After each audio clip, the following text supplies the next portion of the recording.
everybody, and welcome back once again to the Disney debate, where Kat Macberrie and Doug Macberrie and myself sit down and delve into the Disneys. We discuss daring Disney dastardly deeds, and today is very special because, for those who don't know, we've been on a technical hiatus for 2 years now, and now the Disney debate is back. This is the first brandy new episode that we've made since the year-end review in 2021, I want to say, or 2020. What year is it? I'm convinced that 2020 doesn't count because, like, honestly, there's been just so much bullshit that happened there.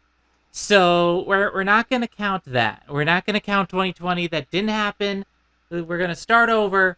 But in any case, I am joined, as usual, by Kat Macberrie. I'm back, baby. Hello, Zed. It's been a long time. Too long. It's been 10,000 years. Gives you such a crick in the neck. I'm just remembering that meme from, like, the Titanic. It's been 86 years. I did my waiting. 12 years of it. And, of course, we are joined by Doug Macberrie. How's it going, Doug? We don't talk about Zenith. No, no, no. We don't talk about Zenith. Then why are we recording this? It was my wedding day. We were getting ready, and there wasn't a cloud in the sky. Are you telling the story, or am I? We'll get to this. We'll get to that later. But yes, we have a lot to discuss today because, much like the last recorded episode, we have a very special episode. It's our year-end review.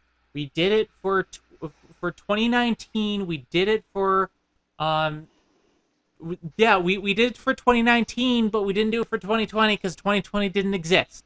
We don't talk about 2020. To put it in a nutshell, I started doing this as a written review just by myself, and it was my bright idea to make this an annual thing, and now we all got to suffer for it. You're welcome. What can I say except you're welcome? You're welcome. What can I say except delete this? But yeah, Kat did the written review for 2020. If you want to find that, it's on her Facebook. But for us, we skipped over 2020 because I had to move. I am in Minnesota now. I have 3 cats that I'm currently taking care of and worrying about that. I'm going to be moving this week, so it won't be that far, but, like, you know, there's a lot going on. But what we're here to talk about is what happened in 2020 Bun. Now, 2021 was a very mishmash of a year. It wasn't quite 2020. It wasn't quite that bad. But at the very least, even with all the issues, we had some really good Disney movies. And we're here to talk about them. We're here to discuss them. We all have our ranking. As per usual, if you are new here, we ranked the videos, ranked the films of the year, including some of the Disney Plus ones, from best to worst, with 1 being the best and 11 being the worst, since we're only counting 11 films this year. We're not counting, like, everything yet. Well, technically it's 10 plus an honorable mention. And we'll explain once we get to the honorable mention. Yeah, so, like, this is the top 10 Disney films of 2020 Bun. But with that being said, we're not going to be doing it in order of best to worst, because we found out previously that makes the podcast way too long. So what we do now is we go in release date order. and then from release date we rank them, and you'll catch on as we go on. In any case, the first one that came out at the beginning of this year that kind of flew on under the radar for a lot of people was Flora and Ulysses. I see what you Now, did there. Kat, yeah, it flew way under the radar. But Kat, why don't you give a brief summary of Flora, and then we can each give our rankings and discuss it. Yeah, so Ulysses and Flora is basically the story of a squirrel with superpowers. Now, you would think that sound like a typical, like, goofy-ass Disney film that you'd come And to it expect from is. them. Yeah, it pretty much is, but they actually try to combine it with, like, a rather, like, heartfelt, like, story of a family breaking apart. So, like, so basically Flora, her parents, because of her father's job and his inability to do the job properly, he's now in like a rut, and his wife, who's a writer, equally is in the same situation, and because of that they end up breaking up. So now she unfortunately has to deal with her parents divorcing. She just moved to a new place, so things aren't really that great. And then one day she happens to come upon a squirrel who basically survived a brush with death. He got sucked into a lawnmower but survived and somehow ended up with superpowers. So yeah, because her father's into comic books and she's into comic books, this whole movie is basically her helping the squirrel to explore his powers and to make him the next big superhero, all at the same time dealing with her parents' divorce and trying to get her family back together. And yeah, it's really weird because they're two stories that really should not combine, but it's entertaining enough where, like, you can enjoy it for basically for what it is, as long as you don't A, take it too seriously, and B, don't think about it too hard. So personally, I had this one at number 7. Now, I didn't put honorable mentions, so that's 7 out of 11. Where did you have it, Doug? I have it at number 6. Yeah. Yeah.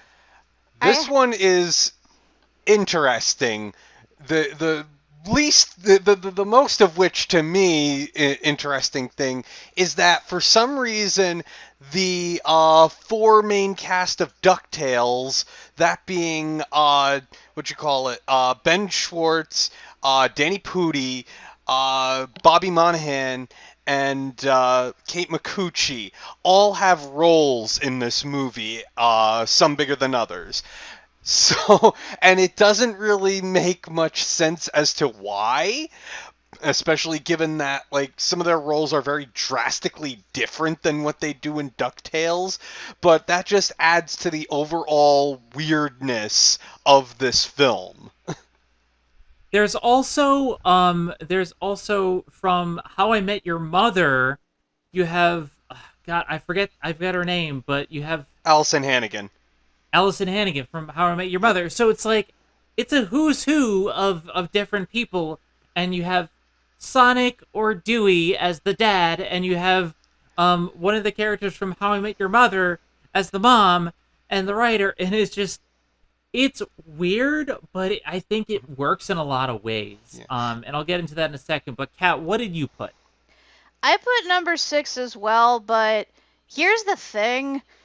I just realized as I was, like, saying the synopsis, like, despite the fact that it has very well-known actors and it has, like, this weird batshit premise and everything, I actually don't really remember a lot about the movie out of everything we've seen.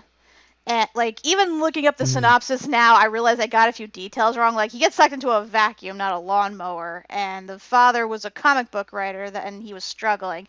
And I'm thinking back to it, and like, yeah, that's probably why I put it at 6, because the ones that I put below that were films that either I thought genuinely sucked or they pissed me off in some capacity. And then the ones above it, I either thought did something new and different or were genuinely good. With Ulysses, it kind of, like, is in the middle. It's not good, it's not bad, it's entertaining enough, but it's also kind of forgettable. I don't know how you guys feel about that. Personally, like, I do get the forgettableness. Like, I kind of forget their names. Like, I obviously Flora and Ulysses are in the title, but I forget the names of the characters now. And I watched all these in a marathon, but it's just like I don't think there's enough memorability of it. But I weirdly was entertained by it, and I think a lot of it is just how weird and wacky it is. They have a character who's literally Daredevil, who is hysterically blind and has to walk around with a cane, has the Daredevil glasses. It's very much a parody of comic books, but it also is like an homage to them. And it's weird having like Sonic encouraging Flora to do what's going on. It's just like, yeah, let's have this, and then you have, it's just, the casting is so odd, the premise is weird, but I was very much entertained by it. If I was a kid, I would love this movie. As an adult, I just don't think it has enough depth to it. It's very much about like being true to yourself and finding who you are. But as we'll talk about next year, I think Turning Red did that better. So, that's neither here nor there, but I think this is a very middle of the road movie. Like, I enjoyed it far more than I thought I would, but it's not really something I would go out of my way to watch. Like, I'm glad I didn't pay money for it. It was on the Disney Plus service, but that's about it. Doug? Yeah, one thing I will say, yeah, because I'm with you that it is kind of very middle of the road. Not, all that memorable, but it had that weirdness to it that, kind of made it stand out somewhat. I also remember saying when we were watching it, it felt like a better version of the movie that came out the previous year. What was it, like, Timmy No One or Nobody, Oh, something like that? oh yeah. Shoot, I know this too. I ranted about it. Yeah, Timmy Failure, Mistakes Were Timmy Made. Failure, yeah. It felt like a better version of that one, a less annoying version of that. I need to see that one. I actually haven't seen a lot of 2020 films because 2020 doesn't exist. But we'll get to them as we go. While we are here, brief tangent. Um, After this episode, we're going to be doing a block, which is basically stuff that we missed. Cause in those 2 years we missed a few things, and we're going to have 3 different blocks of content of stuff that came out during our hiatus that we covered the previous stuff, or they had live action remakes and whatnot. Eventually we'll get to the 2020 stuff, but there's a lot of stuff that we're going to be covering soon, and granted, I know Doug was a little bit hesitant, but I think we're in the 60s right now for actual like stuff. A lot of the 60s is very forgettable.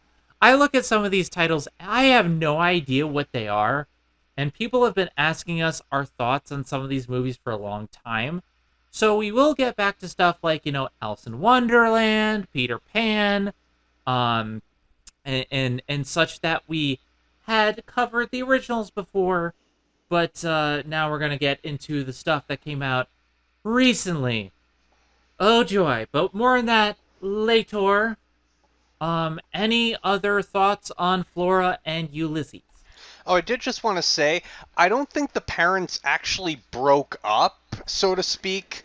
Because I felt like They the were the in the middle of the divorce. They hadn't officially gotten it, and the dad was convinced near the end not to go through with it. But yeah, Yeah, because I remember he feels like he failed the family, so he ultimately leaves them, but they never like officially broke up, and definitely, the mother still had feelings, hmm but a small there was some detail. Yeah. interesting stuff there. That I think a lot of the film is that works is the humor. Like honestly, what really works is Ben Schwartz being Ben Schwartz, and I loved him. I loved the way they worked off the kids. He's very much a kid at heart.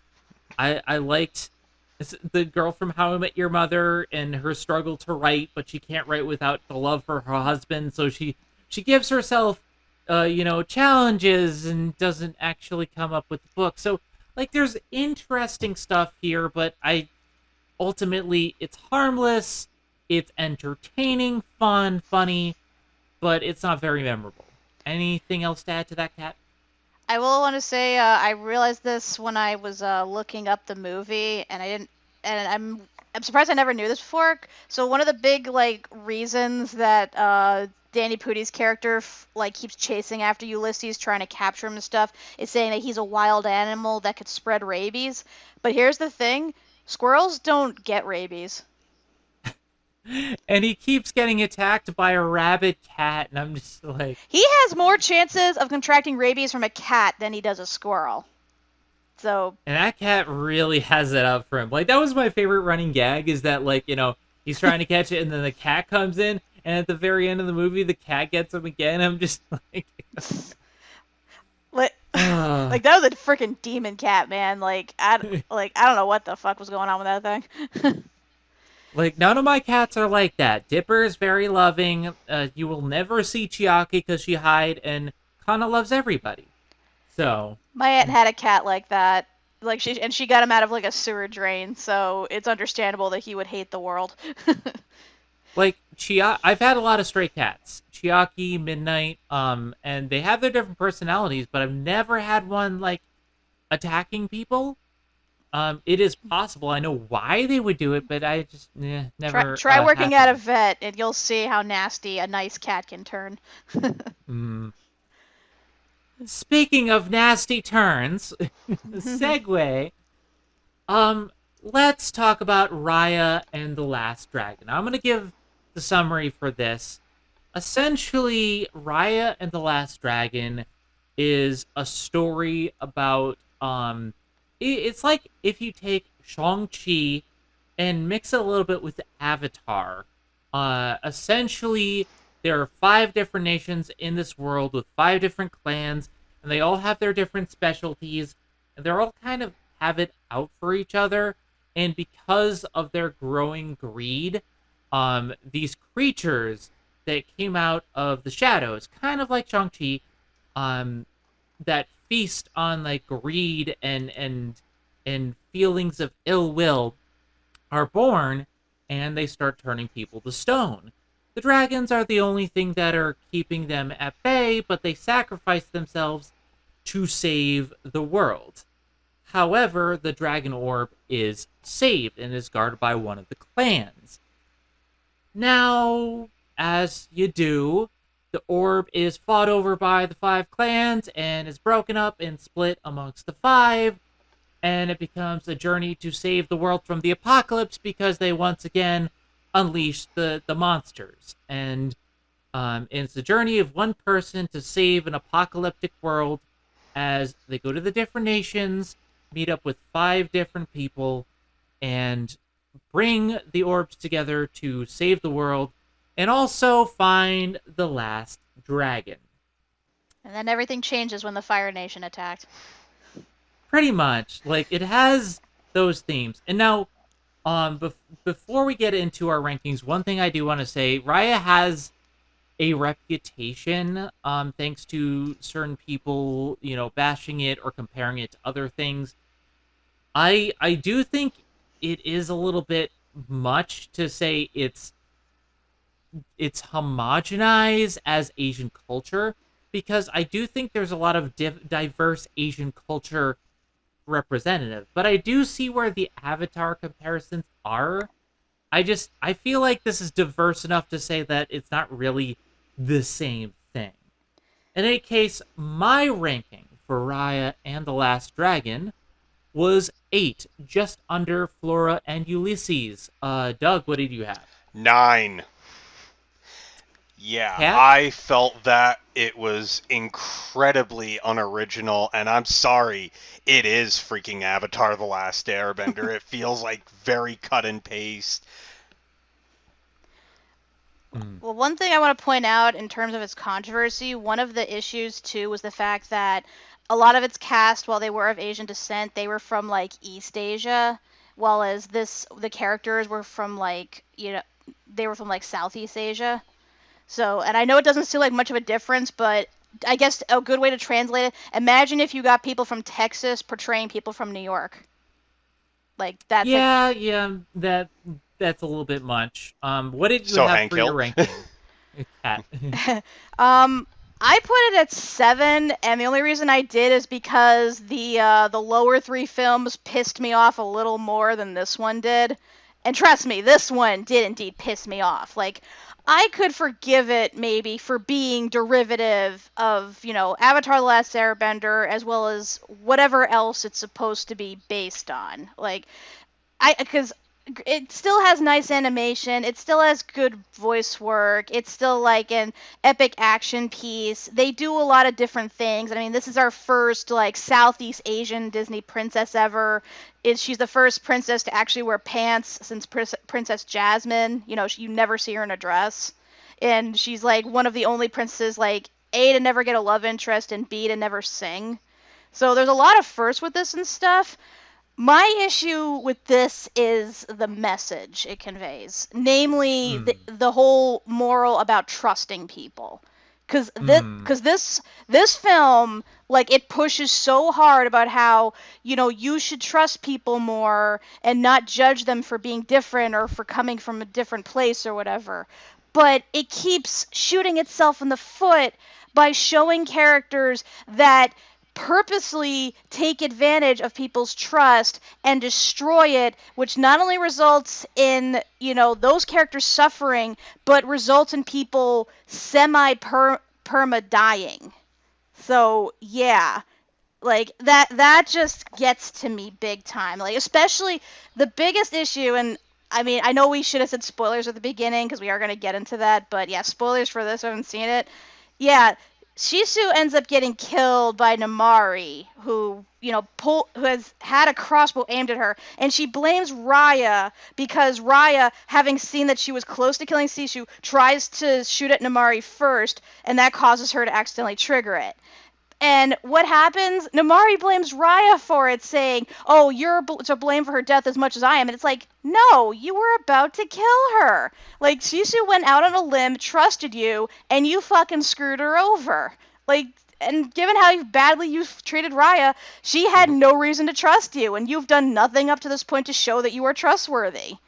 Like, they said, the whole message of this, it just is baffling to me, and it indulges in victim blaming. Because Raya lost everything by trusting Namari. And Namari, for the entirety of the film, consistently goes after her, taking every single thing that she wants, that she needs in order to get the world back on track. She's doing this to save the world. And Namari is just so fucking up her own ass that she just cannot, like, give her an inch.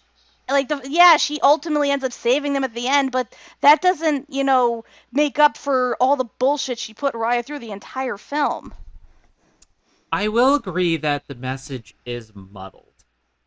What I will say personally, I enjoyed it more than them. I do think there are problematic parts, and I'm going to get into them, but what I like about this is that it's an exploration of the different culture. It's a Disney movie that has, it reminded me a lot of, like, God, I'm trying to remember the correct title. Was it Nausicaa in the Valley of the Wind, where they had, like, the lone woman in the mechs? I think that was the movie, yeah. I get very Miyazaki vibes from this, and I don't want to say it's derivative in terms of style. I think it is derivative in terms of some of the ways it tells its story, but stylistically, I like the look of it. I like the feel of it. I like the look of the dragons. The culture represented is interesting, and I like that there's all these different civilizations, the Talon clan, the Merchant clan, like all these different ones. So you have, the ones that are con artists that'll stab you in the back. You have the warrior clan. You have the keepers of peace. These are interesting elements. Where it loses me, after having these good characters, again, the message is muddled. Where, you have this character who, because she trusted someone as a child, she nearly doomed the human race. And I don't fully blame Namari for the initial choice, because her mother pushed her into it. There's a very generational, like, we got to protect our own. Like, fuck you, I got mine. We got to protect our own. And I can kind of understand that for Namari. But then you get into later on in the film, and Namari's still doing that, even though she saw her choice was a bad choice. So it's like, I feel like these are good characters. I enjoy these characters. I like that you have this warrior who lost his children, and so he wants to be all scary and but like he can't. And then you have this con artist baby that not a lot of people like, but I thought it was funny. It doesn't make any sort of sense. But I thought it was funny. And then, like, so you have these interesting characters, and I think they do a good job with the setup and the feel. And for a large portion of the movie, I really enjoyed it. But where it loses me again is that message. And that, I've had a lot of time to think about it. I initially didn't think the message was that bad because it was ultimately Sisu, the dragon, pushing for this message of trust. Because it was her trust that stopped the monsters of greed. Distrust is what brings about the monsters. At the same time, it's not practical in the world, and in the world in which they live, they have to be smart, and Sisu's very naive. So there is that muddying of the message there, but then you have the amazing visuals. This is a very visual movie, and I liked a lot of what they did with the dragons, with the fights, with a lot of it, and it's like, I hesitate to call it bad, but I can't really call it good because it muddies its own message. Doug, what do you think? So I'll start with a positive. This was Start with a short list first. Yeah, very short list. This was our first time going back into a theater since quarantine, and we had the theater all to ourselves, so we got that aspect of it. But that's basically where the positives end. Oh god. Yeah. Aside from this movie, basically, like I said, cutting and pasting everything out of Avatar or better films. There's the problem that Wreck-It Ralph had, in that you have like these 5 different lands, and we maybe spend an extended period in like 2 of them. And honestly, it's like you got all these characters that should be important, big ensemble, and a lot of them, like one of them's just dead, a few minutes into the movie, like after, the flash forward happens. So you got that. It's like, yeah. Some of the characters are fun, but then, yeah, like you have the Zuko-esque character, and you have Raya, who are dumb. They're very dumb. I like Aquafina as the drag, as Sisu, but dumb. There's just so much. There's not a lot of common sense in this movie. Here's the thing. Yeah. They are dumb in terms of common sense, but they're clever in terms of street smarts. I guess I want to say that. Maybe, but again, like you said, it's especially frustrating when what's her name from Fang, blames Amari. Raya for killing Sisu. It's like, she had every reason not to trust you because you were the inciting incident for all of this by betraying her, being like, oh, I'm such a dragon fan, show me the thing, and now I'm going to steal it and plunge the world into apocalypse, basically. You betray me, you betray your family, dishonor on you, dishonor on your cow. So much dishonor. So yeah, there's that, and then there's this thing that Disney has been doing for a while that I'm getting sick of it because it's basically lost all meaning. They did this in Beauty and the Beast, the live action version. They did this in Alice Through the Looking Glass. They do it in Jungle Cruise, and they do it here, where it's like there's that whole ticking clock to death. And then they do the death. Everybody's dead. Everybody's a stone statue or whatever. They've basically been resigned to their fate. But then, right after it happens, after it fully happens, everybody's gone, something revives them. Some little Everybody's tiny dead thing Dave. revives them, and everything gets saved. Woohoo, the end. And I didn't yeah, realize this was DuckTales. Yeah, I do find that annoying. Like, there's a thing. It's a big trope where it's just like, we gotta hold the tension. We gotta hold the tension. Everyone's dead. Nope, nope, they're not dead. And Mhm. I think it's a little bit more earned in Jungle Cruise. But some of the other ones, like, it's just, we know that they're not dead. Like, they're not gonna go through with it. Otherwise, what's the point of the story? it just feels like there's no ultimate consequence for any of this. It's like, obviously, yeah, they wind up doing the thing, but it's like, Yeah, nothing really takes permanent hold. It happens so that you see that it happens, but then it just immediately gets all undone by some bullshit.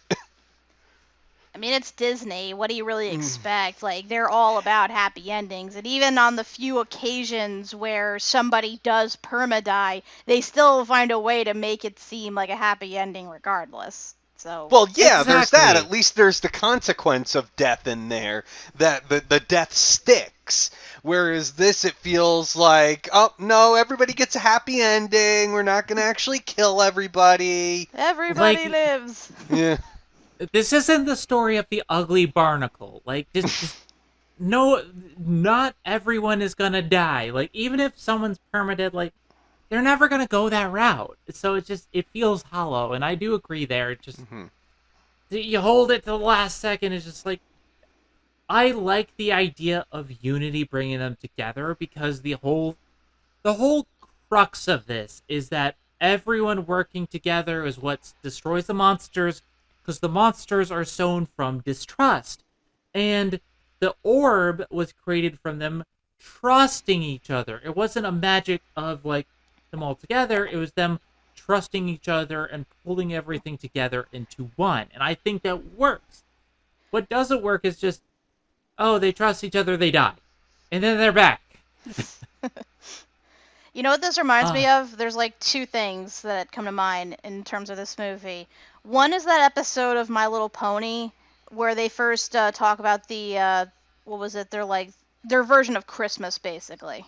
Oh, And heartwarming Eve. yeah, Mhm. Heartswarming Eve. And they reveal that the whole reason they celebrate is because back in the day, ponies lived in like basically an ice age because there was these spirit horses that thrived off of discord and would plunge everything into ice.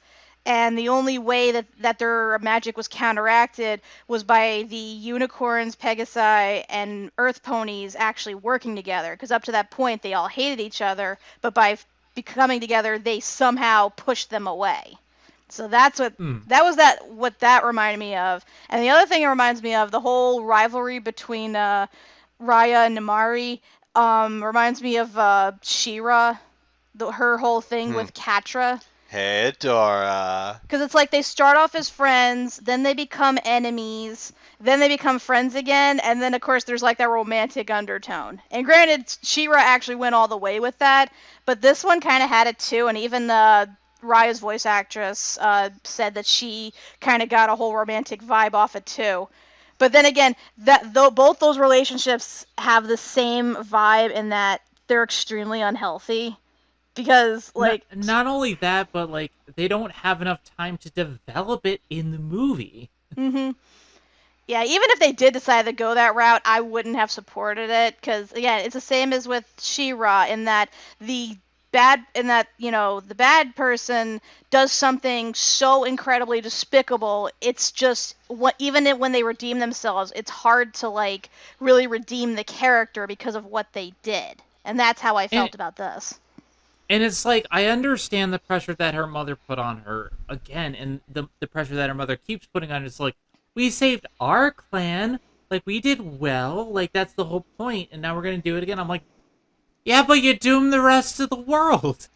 Like, But you are the bad guy. she didn't have to follow her mother's orders to a T. She could have shown some compassion for, the other people out there. She's been out in the world. She's traveled to those other cultures and met with them. She could have developed some sort of like affinity for them, or at least be aware of what they were going through trying to survive. But no, she just at no point does she show any sympathy for any of the other sectors. It just Until like the final moments, like, yeah, like the more I look at it, the more I'm just like, Namari, you had somewhat of a sympathetic thing until the second half.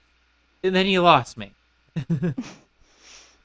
yeah. But yeah, Raya's got problems. Like, I don't want to call it bad because there's so much that I do like about the movie, but it really muddies its messages. Yeah, as I said, it is the story and execution and the message that are the big issues with this. Like, everything else could be passable enough. Like, yeah, again, there's a lot of it's very derivative of a lot of things, but as long as you like tell the story well, you can forgive it. But the problem was the story was bad, so that's why this has the issues that it does. Yeah, the whole time we were in the theater, I kept checking my phone just to see what time it was. I didn't have that problem, but then again, like, compared to other things that we're going to talk about, this was definitely better. Speaking of which, all right, the next one that came out was Cruella. and because of Cruella, we're actually going to delve into like more in-depth version of Cruella and 101 Dalmatian Street coming up in the future block. But I want to say that right now, Cruella is number 10 out of 11. Jesus Christ. Where did you guys have? For me, it was number 9, so it's like the second worst film on this list for me, like including the honorable mention. And, Same. Yeah, and that's only because I went into this knowing it was going to be bad and just enjoying the overall stupidness of it. Doug? I put it at number 7. I have very mixed feelings on this film. That's interesting. Yeah. I will say definitely Emma Stone is a very good Cruella. Now, I went into this film knowing it was going to be bad because I saw the initial reaction. I said, I'm going to wait till the end of the year. I did not see this. I did not pay money. I waited till it was on Disney Plus. But I also, like, I knew that things were going to be crazy. So I had booze at the ready. And I started drinking through the film. And I didn't get drunk, but I was just like, I did a, like, live reaction on the film. And I want to say right now, like, this is entertainingly bad. This is not dull bad. This is very entertainingly bad. And the fact that it is very over the top. I enjoyed it immensely, but it's not good. And it's not 101 Dalmatians. Cruella is the origin story of the villain, but it makes no sense if you've seen any 101 Dalmatians movie. Like, legitimately, we've reviewed like the live action films, the regular the animated films, and the cartoon. It doesn't fit with any of it. Like, it doesn't fit in with Office Supplies. It doesn't fit in with like any of the other continuities. But if you just kind of have fun with it, you can have like it is a fun movie, but it doesn't make a whole lot of sense. Do you want to start this one off, Doug? All right, so first off, the time period seems weird, given that, like, this is the 60th anniversary of 101 Dalmatians, and they decide to set it in the 70s? Doesn't make sense to me, but whatever. Um, I don't really see the need for them to have included Roger in this. Anita makes sense at least because it's like they're supposed to be school chums, but I would have thought she'd have a bigger role in it, being, dear old school chums.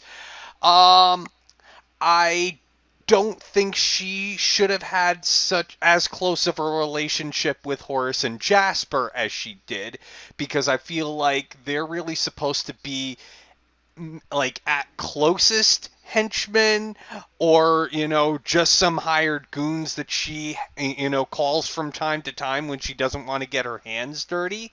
So yeah, that bit was rather frustrating. But that said, it is kind of interesting, to see how she's trying to climb up in the ranks. Uh, she, I don't know. It's been a while. I've kind of forgotten a lot. Um, It's a lot.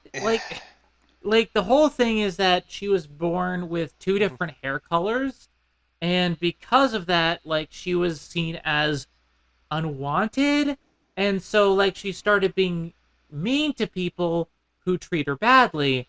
But her mother's like, well, you can't do that. You're not Cruella.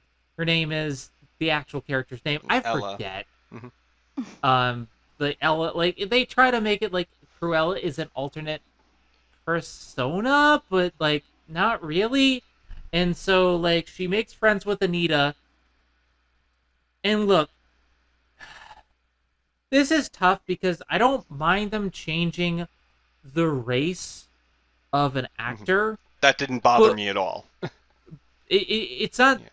the fact that they changed the race, it's the fact that it doesn't really mesh with any of the other like movies. If you're going in with that continuity, if it's supposed to be its own continuity, that's fine. I don't mind that. It's just kind of, I don't think they do anything with it to really justify it. Mhm. It also doesn't Uh, make sense, especially for her to have her own pet dog, given that it yeah, seems like she is very nervous around, Pongo and Purdy when, when in the animated film. It and especially given that she wants to make a fur coat out of these Dalmatians, I don't understand why she would have any sort of affection towards animals. She'd want them more as, something that she kills and doesn't get an attachment to. they have her have a dog, and even especially doesn't make sense because her mother was killed by a Dalmatian in one of the weirdest sequences in the movie. Like and this was the first thing I've seen of the movie, people putting this clip, but it's just like you have just this nothing where this dog all of a sudden ignores Cruella, and they explain why later, but ignores her, goes directly to her mother, and her mother doesn't react, and she just pushed off a cliff. And it's one of the weirdest scenes in the movie. Like her mother doesn't act, which you're bad acting there, but also like she could have moved out the way, but she's frozen in place, and Well, she there's just a could. lot of Well, she couldn't weird see the stuff. bad CGI coming. Yeah, like there's a lot of weird stuff there, but what struck me as the weirdest points were Jasper, Horace, and Roger. And it's like Roger makes no sense. Roger's the attorney for this new villain for the movie, and suddenly later on in the film changes his career to music. And I'm like, what? What are you doing in the movie? Like, Anita makes a degree of sense, and like I'm not really upset with her, just sort of like odd. But Roger makes no goddamn sense. It's like, and I'm her attorney for this designer, and I'm this bumbling fool of a character, and then suddenly I'm fired and I'm a musician. Okay.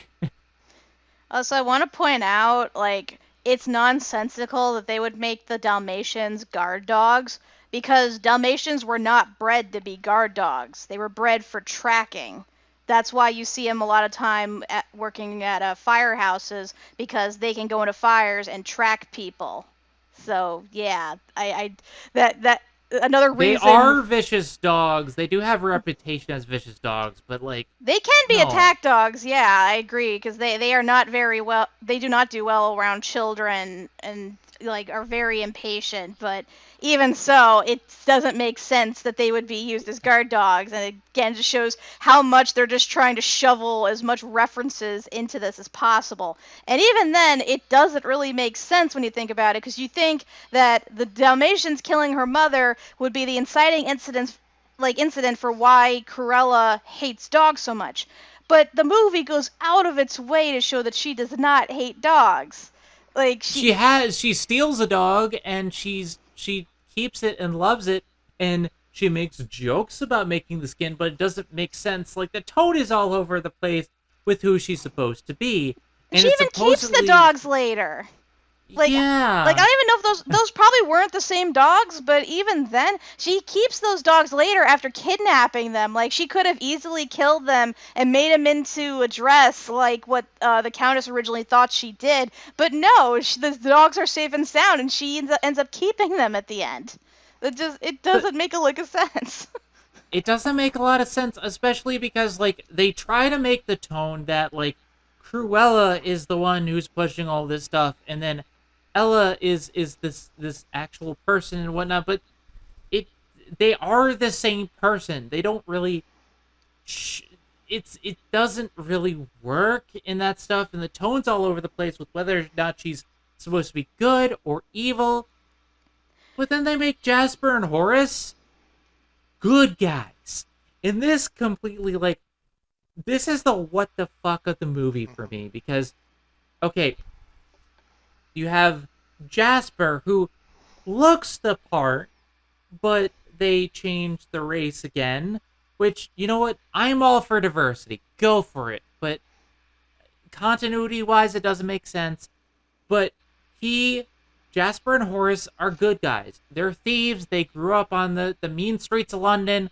You know, they're doing it to survive, and they create a thieves guild with Cruella, and they're the good guys, stealing from the rich, giving to the poor. This is not Jasper and Horace. They look the part, but they don't act the part. Like, they're supposed to be greedy, like, killing machines who kidnap puppies, but they're the ones who are constantly telling Cruella not to do stuff. And like, they have moral compasses, and they're really well acted characters. It's frustrating because, like, we have covered all of these 101 Dalmatian movies. We have covered them. We had a whole marathon, and I'm just like, I like this, but the film itself makes no sense, and it doesn't make sense in continuity with anything that we've seen of these characters before. So why? It's like they took a different script and just put Cruella on there. And it's like, it still wouldn't have been great as a film if you took Cruella out of it, like if you had just made it some other thing, but at least it would have made sense in its own continuity, kind of. But this just doesn't. It really doesn't. And I didn't even have enough booze. I had to stop so many times watching this film, and we have to cover it again soon. Yeah, fun. And like, yeah, I get what you're saying too. Just, like, the problem with this is that they basically did the exact same thing they did with Maleficent. They took a character that, by all means, should be completely despicable and irredeemable in every sense, and made them more sympathetic by putting them next to a more despicable character. And not only that, but they also stripped them of the elements that made them a villain. And that was a part of the reason why I hated the first Maleficent so much. And I was worried that they were going to do the same with this. And sure enough, I was right. Because for all the Dalmatian stuff that we reviewed, for as bad as some of those were, at least you can agree Cruella was the same in all of them. She still had her hatred of animals. She still wanted to turn the dogs into coats. She was still, like, evil and conniving and just an overall bad person. You cannot say And any of that with this movie. yeah, you can't. Like, even in the animated series, she was the House of Mouse level Cruella. She was still evil. You know, Cruella de Vil, evil. It's in the name. And here, nothing. Like, they make her so sympathetic that I don't understand why she's going this route. And I like the characters. I like the new character that they introduced, who is, I think, non-binary and like and gay Definitely and like LGBTQ. yeah, Yeah. like I like the new character. I like the people that Jasper and Horace's are. I like Cruella, but they aren't the character. This is like a fanfic AU for someone who like really liked Cruella but wanted to like give her an arc and make her like redeemable and likable and stuff, and they had to like basically rewrite the entire universe just to have it make sense. You know what I want to say? I think the thing I'm not sure who said this to me, but someone was like, "This is basically Cruella's AU of herself, like from the movies. Like this is how she views herself. This is her fantasy of what her backstory are. It doesn't make sense, but it's her backstory in her mind." And actually, one thing that this reminds me of, a comparison, especially toward in regards to the reveal at the end. So you've seen X-Men First Class? Yes, I have. You know how Magneto spends the entire thing going after that one guy, the Holocaust scientist who like killed his mother, who Sebastian basically Stan, played by Bacon, yeah, Kevin Bacon. right, like Yeah. he Mm-hmm. like he ruined his life and everything, and you know and Magneto's going after him and stuff. That's his whole mission. He accomplishes his mission, but all that happens as a result of that is that he takes over the guy's spot. It's just his motives are basically an inversion of what the guy's was. So And that, that's kind of what it yeah. feels like for this, because that's the Countess is basically prototype Cruella. She's the Cruella that we all know from the other movies. It's just, she doesn't take the animal abuse as far. And it's like I like the Contessa. I think it's very fun. I like the Cruella versus the Contessa scenes where like they go all out with it. I like the fashion. I like the plans and plots and whatnot. But it's just like Contessa's basically Cruella. She did a better job of portraying Cruella, like the one we know anyway. So it's like we're gonna get into depth into this more. But this movie is frustrating. It's like it's very entertainingly bad. I had fun with it. I would not recommend it, especially if you're a 101 Dalmatians fan, because Of any of the films or television shows in the franchise. like, it's Yeah. all over the place. It doesn't make a lot of sense in its own continuity, but at least it's enjoyable in its own continuity. But if like, it's just there's a layers of just what the hell, and there's gonna be a sequel, so we'll see where this Ugh. goes. I do want to speak, somewhat positively. For one thing, I do enjoy the moments of Cruella basically spiting the Baroness, which is very much in character for her, given that, in the original movie, when she's told that she can't have the 15 puppies, she tells them they'll be sorry. She could have gone ahead. She bought other, Dalmatian puppies, bought and paid for them. So she could have just, gone without these puppies and made the coats. But no, because Roger and Anita said no, she had to spite them and steal the puppies. So like I said, in that sense, her behavior in this movie is very much, like she is in the original movie. I also very much like the really over the top like dress plans, given like the whole what we think is the gold nugget dress, but it's really like moth eggs, which was really brilliant. Um, Yes, yes. and had Disney had the balls to actually go through with it, I think the Dalmatian coat she makes again out of spite would have been the best. Would have been the best thing for her character in this, and would have given major points up.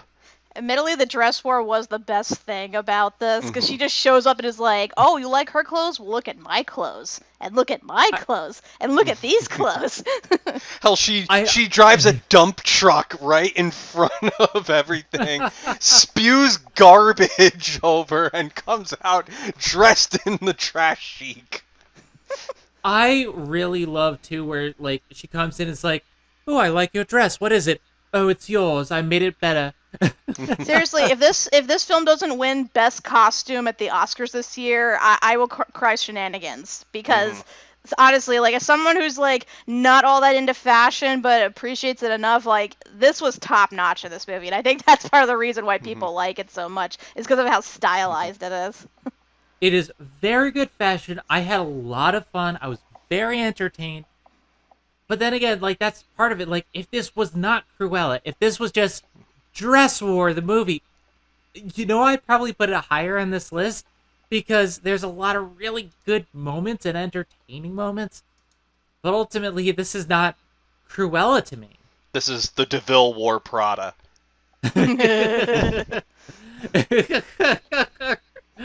The DeVille wears Prada indeed. So I think that's a good enough assessment. We're going to get into more detail soon when we get into our stuff we haven't talked about. The next one I don't have a lot to say about, so we're going to try to get through it a little bit quicker, but the next film that came out was Luca. Personally, I put it at number 9, just below Raya and just above Cruella. What did you have, Doug? I have it at number 5. Yeah, it didn't really do much for me, but it's Pixar art that at its strongest, with that whole background of like the Italian Riviera. I you know it's Hmm. beautiful. And the characters are likable. Like I said, it doesn't really do anything, but it is very nice to look at. And Kat, where did you have it? I actually had it at number 4. And again, it's because there was, the other films either annoyed me or I had issues with.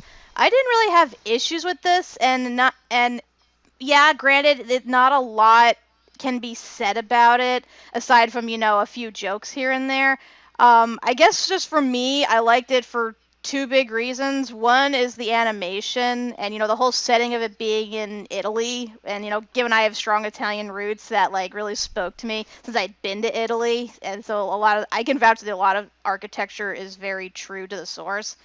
Mm-hmm. And the other one is that it also kind of reminded me of an extremely kid-friendly version of The Little Mermaid, which is like one of my favorite films.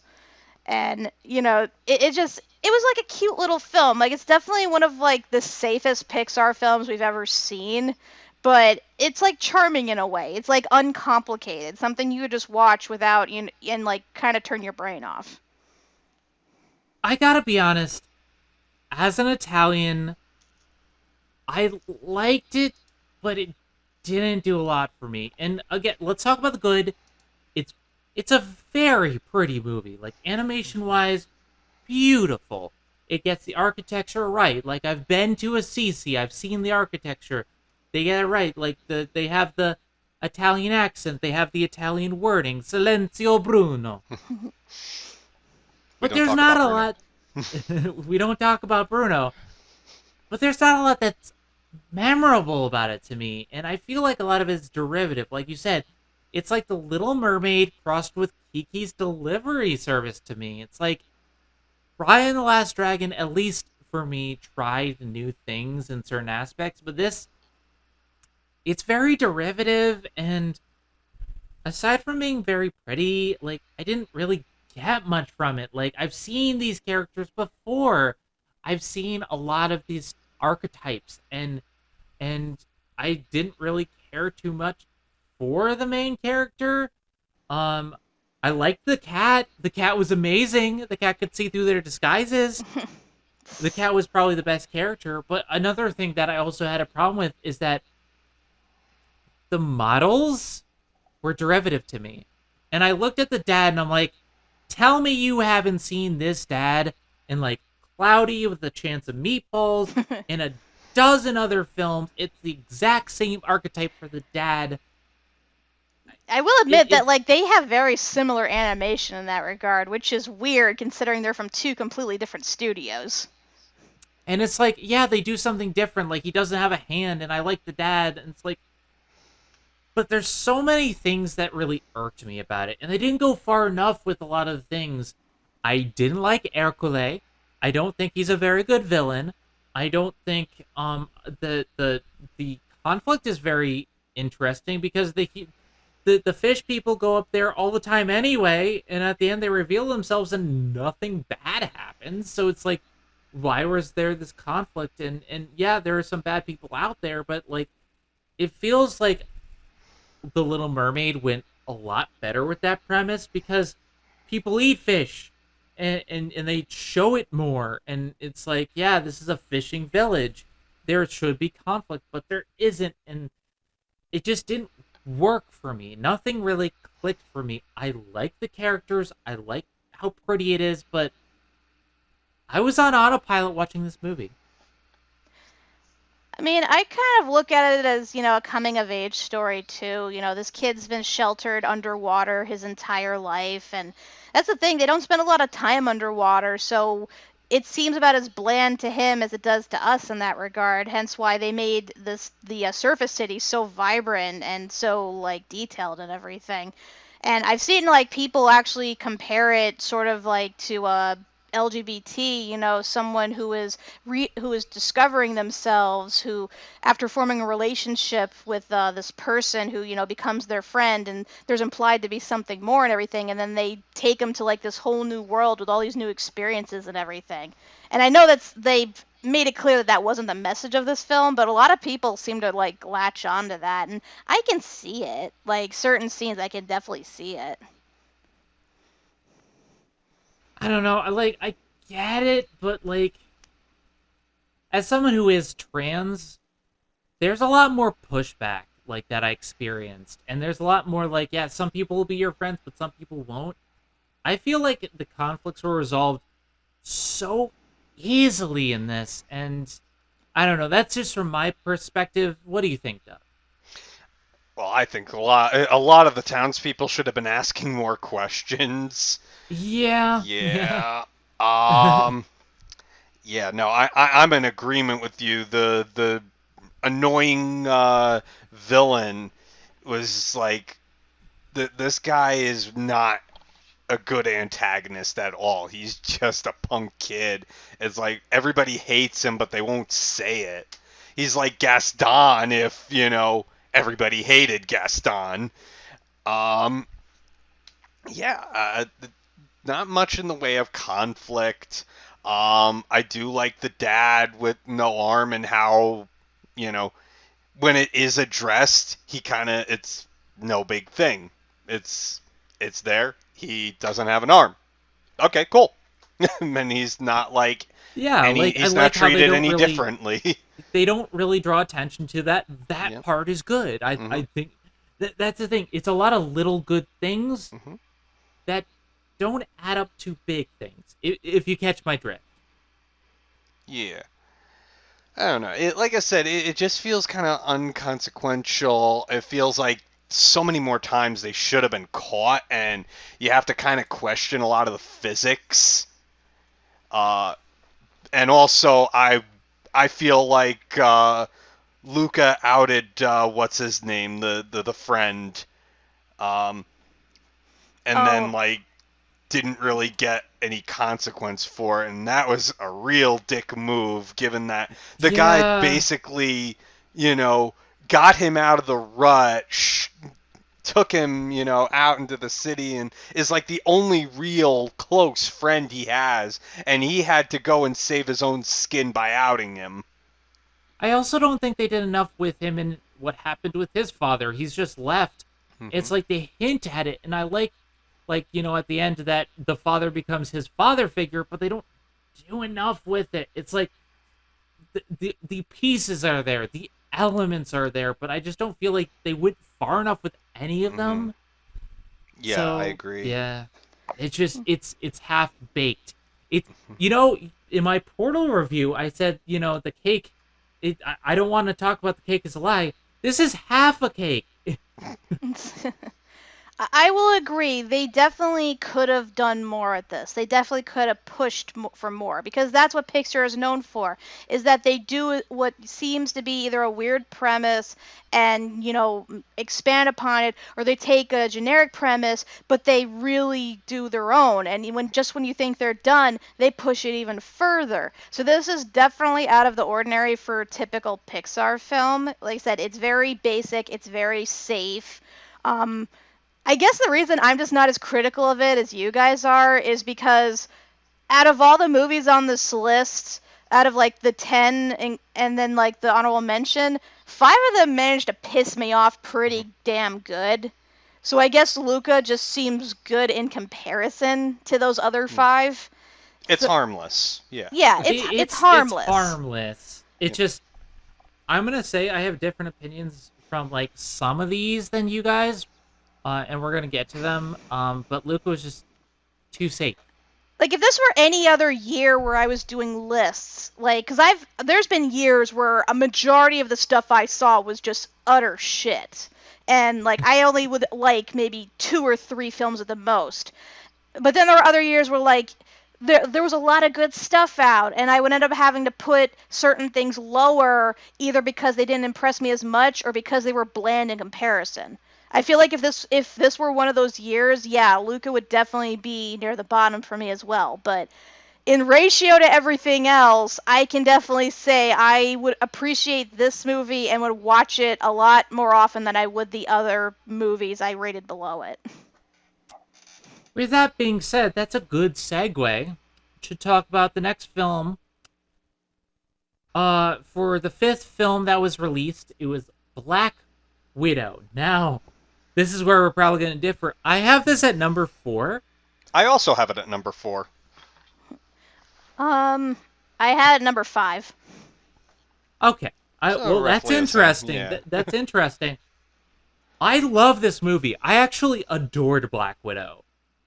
One thing that I want to say, Black Widow has the best opening of any movie that I've seen.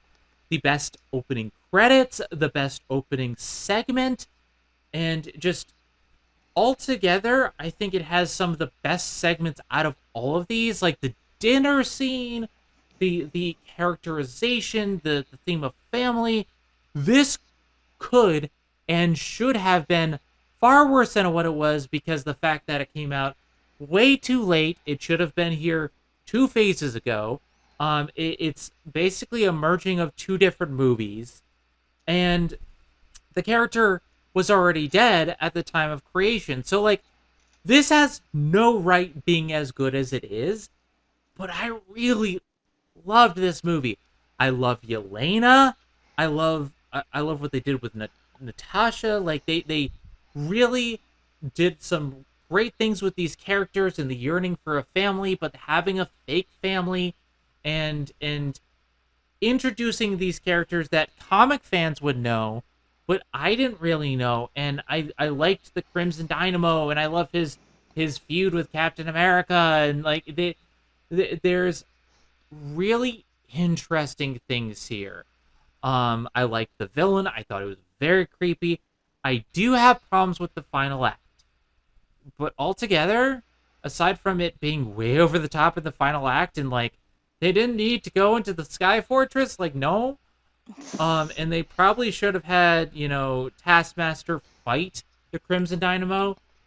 I love this movie. It has its share of problems, but I really like what they had. Kat? I I wish I could praise it like you are, but I really can't. Like at best I call this like a middle of the road okay movie. It's for me it just came too little too late. And like it's supposed to be an origin for Black Widow, but it also serves as a segue between movies. And because of that, she ends up becoming like a non-main character in her own movie. Like the you can argue that the others get more focus later on than she does, and even get more praise than she does. And there's certain things about it, just annoyed me as well. Like certain things I liked, don't get me wrong. I liked the action, and I liked the explanation of her backstory and her whole bonding with her sister and stuff. It's just there was a lot more annoyed me about this than delighted me. It just like I mean, you're in the majority there. I mean, I'm not a lot of people like this movie split people, and I fully understand it. Again, it's two different movies pushed together. You have a James Bond movie and you have a movie about family shoved together. You have a lot of things working against it, but I still really love it despite its flaws. And Yelena's my favorite character. Oh, she's great. I love Yelena, and she was great in Hawkeye too. She's like one of the best things about that. Oh yeah, like oh yes, I knew this jacket was awesome. He's so cool. Why do you always do that pose? You're such a poser. The superhero pose. Like this movie has a lot of quiet moments, and that's what I like because we don't get a lot of quiet, introspective moments in the MCU, but they really delved into these characters. Again, the dinner scene is really great when the Crimson Dynamo is trying to be a dad, but he doesn't know how. Like, there's some really great character pieces, but ultimately it is a little bit muddied, and a lot of people don't like what they did with Taskmaster. Mr. Doug. So, DuckTales exists in the Marvel Cinematic Universe. 10 out of 10. God. Yes, because they were in the very first scene where they're sitting down to dinner when, Natasha and Yelena are kids. You see DuckTales is playing in the background. So, yes, DuckTales exists in the MCU. But no, seriously. Yeah, I'm with you on a lot of that this movie should have come so much earlier, not just because of its place in, between Civil War and the Infinity War Endgame, but also because, Black Widow, female superhero, should have been a focus long, long ago. Yeah, the fact that Captain Marvel got her own story before she did is kind of sad. Especially because Captain Marvel even got snubbed. Like that's the thing. Both of these movies suffer from the same problem in the fact that they should have happened a phase sooner. Yep. It feels like it is also treading, the same, generic Marvel movie plots, etc., and things that it kind of holds it back. And yeah, I was rather unimpressed with Taskmaster. But with that said, it's like I was also very hyped for this movie, if for no other reason than I spent the pandemic listening to the Fake Doctors, Real Friends, the Scrubs Rewatch podcast with Zach Braff and Donald Faison. And Zach Braff is currently dating Florence Pugh. So there was a lot of discussion about that and, them hyping it up, them, saying how good she is in it, them even coining the Florence Pugh-niverse. So I was very excited for this, and yes, I definitely like Yelena. She is a breath of fresh air. I'm looking forward to seeing her as the new Black Widow. Definitely enjoyed her in Hawkeye. I also, to talk about the family aspect, that this whole sort of found family from abduction of all things, and it's like David Harbour's character is like the only thing like I didn't really care for at first, but he does win me over. Um, but yeah, like it just the It whole really grows on you. Like yeah, it really the whole does. idea, the whole idea that like to some of them it was real, and it's just like at first I was with Natasha, but then I was with Yelena because but they still had those years. But dear God, that climax with at the very end, I'm like, can we be more over the top with them They basically made like James Bond in space. That whole doing the whole Uncharted out of an air, plane, jumping and running and fighting on debris level, like. That was Okay, so stupid. at that point, That yeah. was At that stupid. point, my suspension of disbelief was way out the window, and She I'm just ran like, from oh an come on, is this over explosion, and then already? she ran from an explosion, dropped like 50 stories, and then somehow caught herself. And they spent the entire film saying she's not superhuman and needs like Robitussin and like just. Oh God, the way she keeps falling, the amount of like injury she suffers, it's like you do remember that Captain America is the super soldier, right? Like I Oh, get that speaking of Captain America, sorry.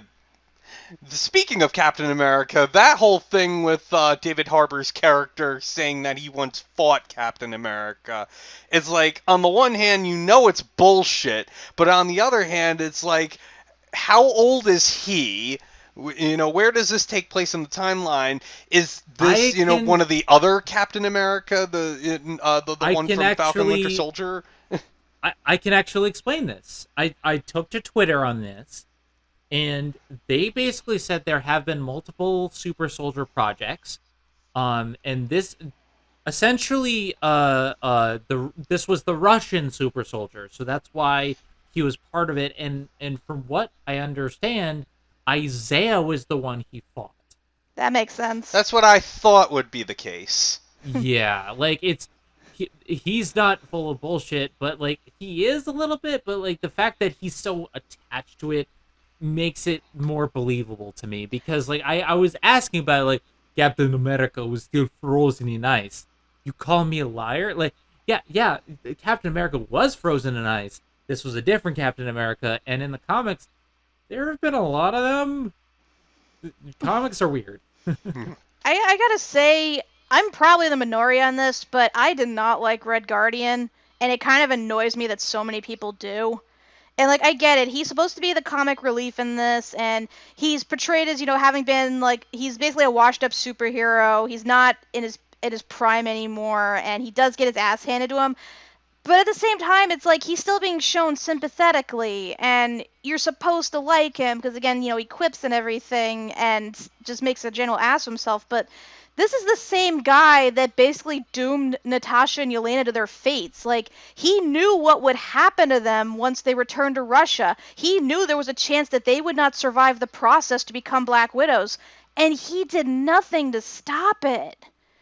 And I then mean, I think there is something to be said about indoctrination. Like, granted, he bought into his own bullshit, and yeah, he knew there's some there, but it's not fully formed. Like, he tries to be redeemed by the end of the film. I don't think they get enough with the Red Guardian to really get there. No. But even when they pick him up, he still acts like an asshole. When he's like, "Oh, why are you pissed at me? You're on your period or something?" It's like, Jesus fucking Christ, do you really have to go there? Especially since, Like, those two physically can't have periods. So it was funny. I thought it was funny, but you're right. It does not help with his redemption. The thing that I like about it, though, like, despite everything, he has the scene where he starts singing American Pie to show that despite the front that he puts on, probably because he is this Russian soldier and you got to be hard, he did care for them, and there's that angle there too. And it shows to me that the family dynamic movie is there. It's just clashing with the Bond movie that somebody else wanted to make. But he doesn't even apologize to them until they outright tell him why they're so pissed at him. And before then, he's like, huh, what? Why are you so mad? I don't get it. It's like he really Yeah. had to be fucking told why they're so mad at him. Mm. And even then, when he does apologize, like, they don't hear it. So it's like, it ultimately is wasted. They probably, even now, know he's not apologetic in that sense. And when you think about it, he gets his ass kicked in the entire thing. I don't even think he wins one fight against anybody. Yeah, we're gonna have to see how he comes back. I do wanna, I wanna see him come back and see, because they didn't really mention in Hawkeye. But this will be interesting to see when we revisit in the Marvel Initiative and how this evolved over time. But again, it's part of the missteps of the creation process. I don't think the missteps were in the the creative process. I think that the problems were more like director mandate and like having to come out when it did, and it's like it got hurt by 1,000 different things, but I ended up loving it at the end. I know it's not perfect, but I love a lot of it. Oh, so you mean to tell me at no point did Shield or Tony ever come across that flying monstrosity in the sky? You serious? Like, I know that Russian tech is supposed to be supposedly like more advanced than ours, but they keep it a secret for their own like nefarious purposes. But even then, you really mean to tell me that none of the various like MCU like secret agencies and stuff who like monitor the world ever caught wind of that in all the years that it's been functional? Like, come on. Well, you'll see, we have people working from Hydra, so they took it off the radar. Hydra's been dead like for like I want to say a few years by that point though. Like, and you mean to tell Yeah, me that but the nobody would have found out about that, especially when Natasha herself leaked everything to the press? Like, I don't know Yeah, with the Shield way went down with Hydra, basically. there's also the fact that they thought they destroyed the Black Widow program, but no, it's still in the shadows. I think a lot of these shadowy organizations just be like, we're going back in the shadows. I don't believe Hydra's really dead, but also, that's me. another thing I want to point out too, like my friend who's into science pointed this out to me. Humans do not emit pheromones, nor do they react to them. So that whole thing about the guy being able to control his Black Widows through his pheromones is utter bullshit. And I don't care if they enhanced it through like science, like fantasy mumbo jumbo, whatever. That is still legit bullshit to me. That is the James Bond movie right there. And I've been telling you, like, a lot of people said, no, it's not James Bond. I know James Bond. It is very much trying to be James Bond in that part of the movie. Like, you have the ridiculous gadgets and the stuff that they do, and the plot twist in the fight at the end, and the insane flying fortress. That's James Bond to me. Well, you can keep your James Bond out of my Black Widow. I just wanted a nice Black Widow movie to properly explain her origins and show everyone that she's a badass and she should have had this from the beginning. And I just felt like they kind of ruined it by making an in-between movie. But that's just my take. You got your James Bond in my family movie. You got my family movie in your James Bond. They do not go together. I like a large portion of this movie. Like 2/3 of it to me is gold, and it's like I don't like the last bit, and I think some of it's muddy, but it doesn't matter that much to me because I love so much of this movie. It's like I hold it to a high level, even with the problems. Whew. Anything else we want to say? I'm good. I'm good. All right. Next, we have the Jungle Cruise. I don't have as much to say about this one, but personally, I put Jungle Cruise at number 6. It is a nice, middle-of-the-road movie. It's fun. It's not offensive. It has a lot of good puns, and it has The Rock on the scene. It's very much like trying to be Pirates of the Caribbean. I kind of liked it more than modern Pirates of the Caribbean. It's a lot of fun. It's ridiculous. It has good characters, but it's ultimately harmless. Doug, where do you put it? I put it at number 8. I'll say simply, Too much Metallica, not enough Skipper Dan. True that. Yeah. And what did you think, Kat? I also put it number 8. Like, again, this is one of those films that pissed me off in, like, I didn't know what I expected, honestly. I knew that this was most likely going to be bad based on the track record of every single Disney ride-based movie, with the exception of the original Pirates. I figured we'd be bad. The problem is this movie fucking tricked me. So, like, because, like, the first half just feels annoying, generic. I wasn't liking it, and I'm like, okay, this is leading exactly to where I thought it would be. And then it does that twist reveal with The Rock's character and the whole background. And suddenly I became intrigued, and I'm thinking, oh, wow, this is actually better than I thought. I wasn't expecting this. And then it went full on Pirates of the Caribbean. The sequels, I should mention. And then I'm like, wow, this fucking fooled me. Fuck this movie. Didn't they already do this plot with one of the Pirates of the Caribbean, like, sequels? This is basically the second movie where they introduced Davy Jones. Well, to me, like, it's a combination of Davy Jones, but it also has the Fountain of Youth. Right, I never saw that one. Like, once I saw the third one, I just opted out of all future viewings up until 5, and that arguably pissed me off even more than 3 did. But the point is, this to me is a better pirate sequel. It could, if that's what it established from the beginning. It's just, like I said, it starts off being its own thing, only to fucking fool you into thinking it's gonna do something original, only to descend back into it exactly what you thought it was gonna be. And it fucking infuriates me. I personally disagree, just because I really like this style of movie. It's like an Indiana Jones, National Treasure / Pirates, just with a different take and a different character, and I was sick of Johnny Depp. We have The Rock now, and we have really interesting characters, and another gay character. Disney really pulling out the gay characters despite their support of anti-gay organizations, but we're not going to get into that. Anyway. But we should talk about that, actually, because this is a point in Jungle Cruise.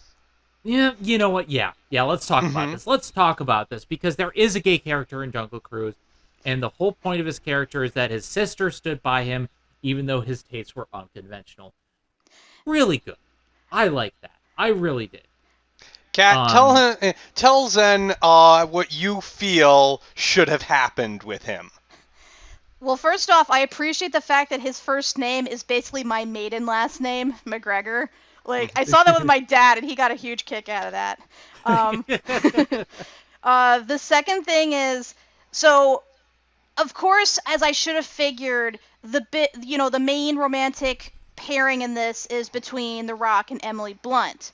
The problem is, those characters have horrible chemistry. Like, he has better chemistry with the gay person. That's what exactly. I'm saying. They had such bad chemistry that when he interacts with McGregor, I'm like, wow, they actually click. And then they have that conversation, and even though this guy, as we learn later, is like hundreds of years old, he has no problem with him being gay and is actually supportive and everything. They actually work really well together. And I'm like, at one point I'm thinking, wait, are they actually going to go the mile? Are they going to switch it up so that he ends up with the gay character? Like, it's not the female lead, it's the male sidekick? Wow, this would be great. But no, they had to stick to convention and have him end up with Emily Blunt, even though it made no fucking sense whatsoever. Huge misopportunity. Annoying. Yeah.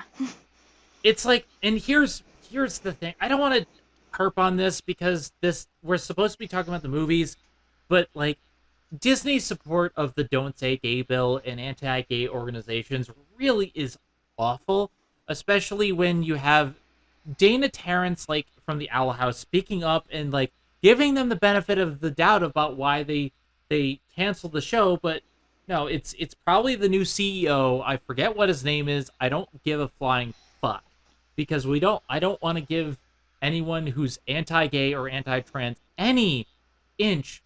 But it's like, you have all these good products that Disney put out.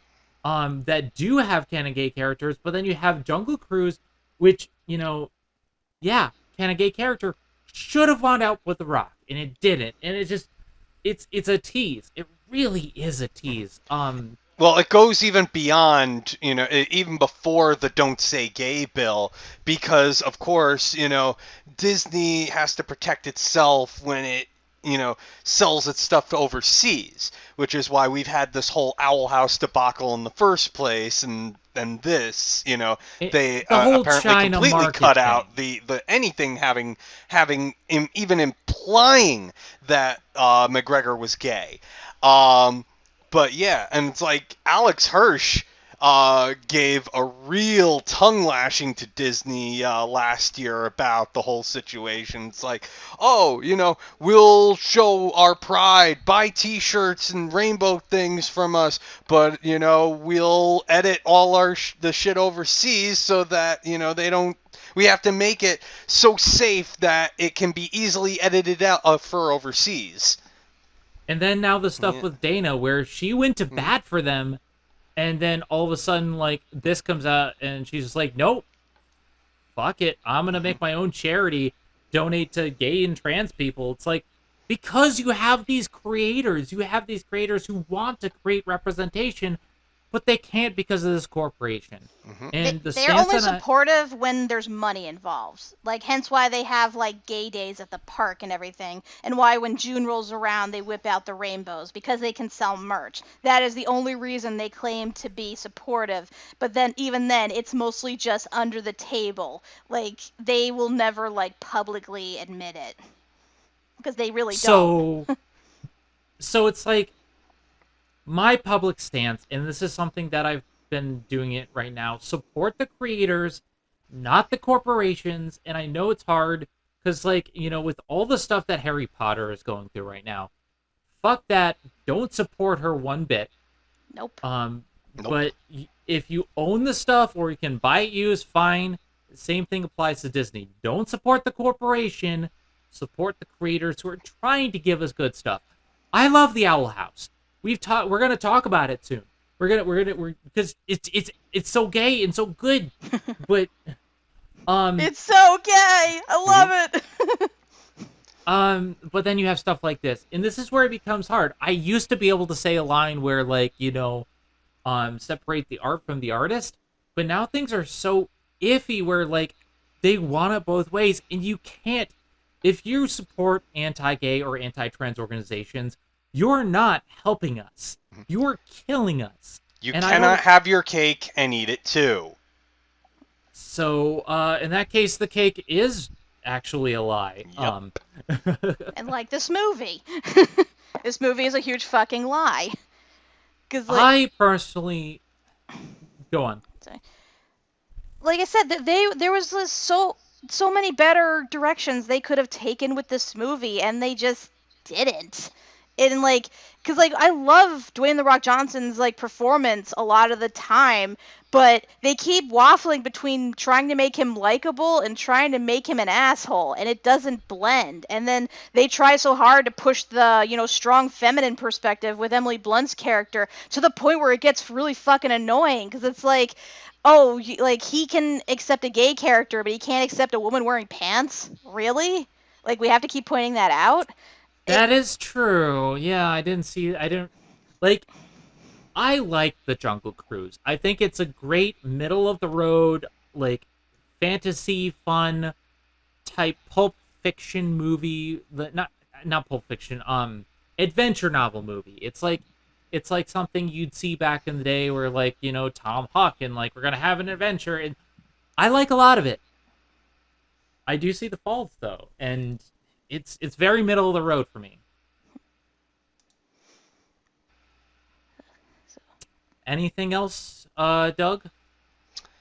That's about all there is to say about it. I'm like, it felt very Indiana Jones, and Yeah. it's like, it's so predictable. You've seen a lot of this stuff before, and as I already talked about during Raya, the whole ending. So yeah, it's like there's fun to it, but overall, it's just very meh. It's very middle of the road fun, and it does have directions that it should have gone in but didn't. Skipper Dan, for Yep. your own sanity. I'm glad I didn't spend money on it, but I still enjoyed it. Now let's talk about good stuff. Yay! Let's talk about good stuff. Shang-Chi. Yay! I personally have this at number 3. What did you guys have? Number 1. Number 3. Okay. The only reason that I have this at number 3 is that there are 2 better movies, and I've seen this so many times. I adore it, but there are two films that I just like. I keep coming back to a little bit more. Shang-Chi is so good. Shang-Chi is a movie that I was so hyped for when I saw all the trailers, and I'm just like, oh, this is gonna be so good. I love martial arts. Oh, there's wuxia fireworks, and there's the colors. There's so much color everywhere, and it has all these Chinese mythology, and the villain is so damn good. This is the best MCU villain. I love so much of this movie. I really don't have a lot of faults. I like what they did with the soundtrack. I like how they have the different characters have their own arcs, but setting up for later. And I know a lot of people say some of them don't have full arcs. I think everyone has a full arc from start to finish, even if it's beginning to form somewhere later. I love the martial arts. I love the choreography. I love the kaiju battle at the end. I love there's so many good things. Shu Wenwu and Shu Shaolin are wonderful characters. I love what they did with Sean. I love Aquafina in this. This uses her much better than Raya in The Last Dragon. Oh, that's for damn certain. She's like at peak Aquafina in this movie, and I love it. And I love Wong. Yes. There's so much to love in this film, and the only reason I place it at number 3 is because there's 2 films that I celebrate more. But enough for me gushing. Doug, go. I love it. This first off, Kat and I went to see it on our anniversary. Mm-hmm. So that there was that much. But yeah, it felt such like watching, an old school martial arts film. The characters are very rich. Again, like you said, Aquafina just steals the show. I love the villain. He's great. I mean, it just the only thing that I have negative to say about it is that it reminds me that Iron Man 3 exists. Oh God, yes. But it fixes Iron Man 3 by bringing the Maybe. Mandarin. Here's if they had just simply said, done the thing about, because of a mistranslation, some guy pretended to be me, called himself the Mandarin. If they had just kept it at that, it would have been perfect. I could have ignored it, but then they had to include Ben Kingsley's character in But he there. was so funny. I love him. I love him. Honestly, when you think about it, you could have just taken him out of the equation. Aquafina was funny enough for everything. I did not need Ben Kingsley's, But awkward humor. How would they find their way to the secret? And how would we learn that Planet of the Apes was actual apes acting? Well, they could have. They probably could have given it to somebody else. They could have given it, like, maybe Aquafina somehow understands Morris or something like that. Give her a little more to do. Heck, they could have just had Shang-Chi or his sister understand it, because they were, their mother descended from that place. I assume they must be able to communicate with the creatures, and them being descended from that village, they might be able to understand it, without realizing it. They could have rewritten that scene easily without having Ben Kingsley in there, because he just serves to act as translator to get them from point A to point B, and that is it. Like, he has to fucking fake his death just to, like, keep himself out of, like, the climax proper. I don't even understand why he was taken prisoner. You would have thought, why bother to make this an example of this guy if it's like, if he's just supposed to be a joke to you?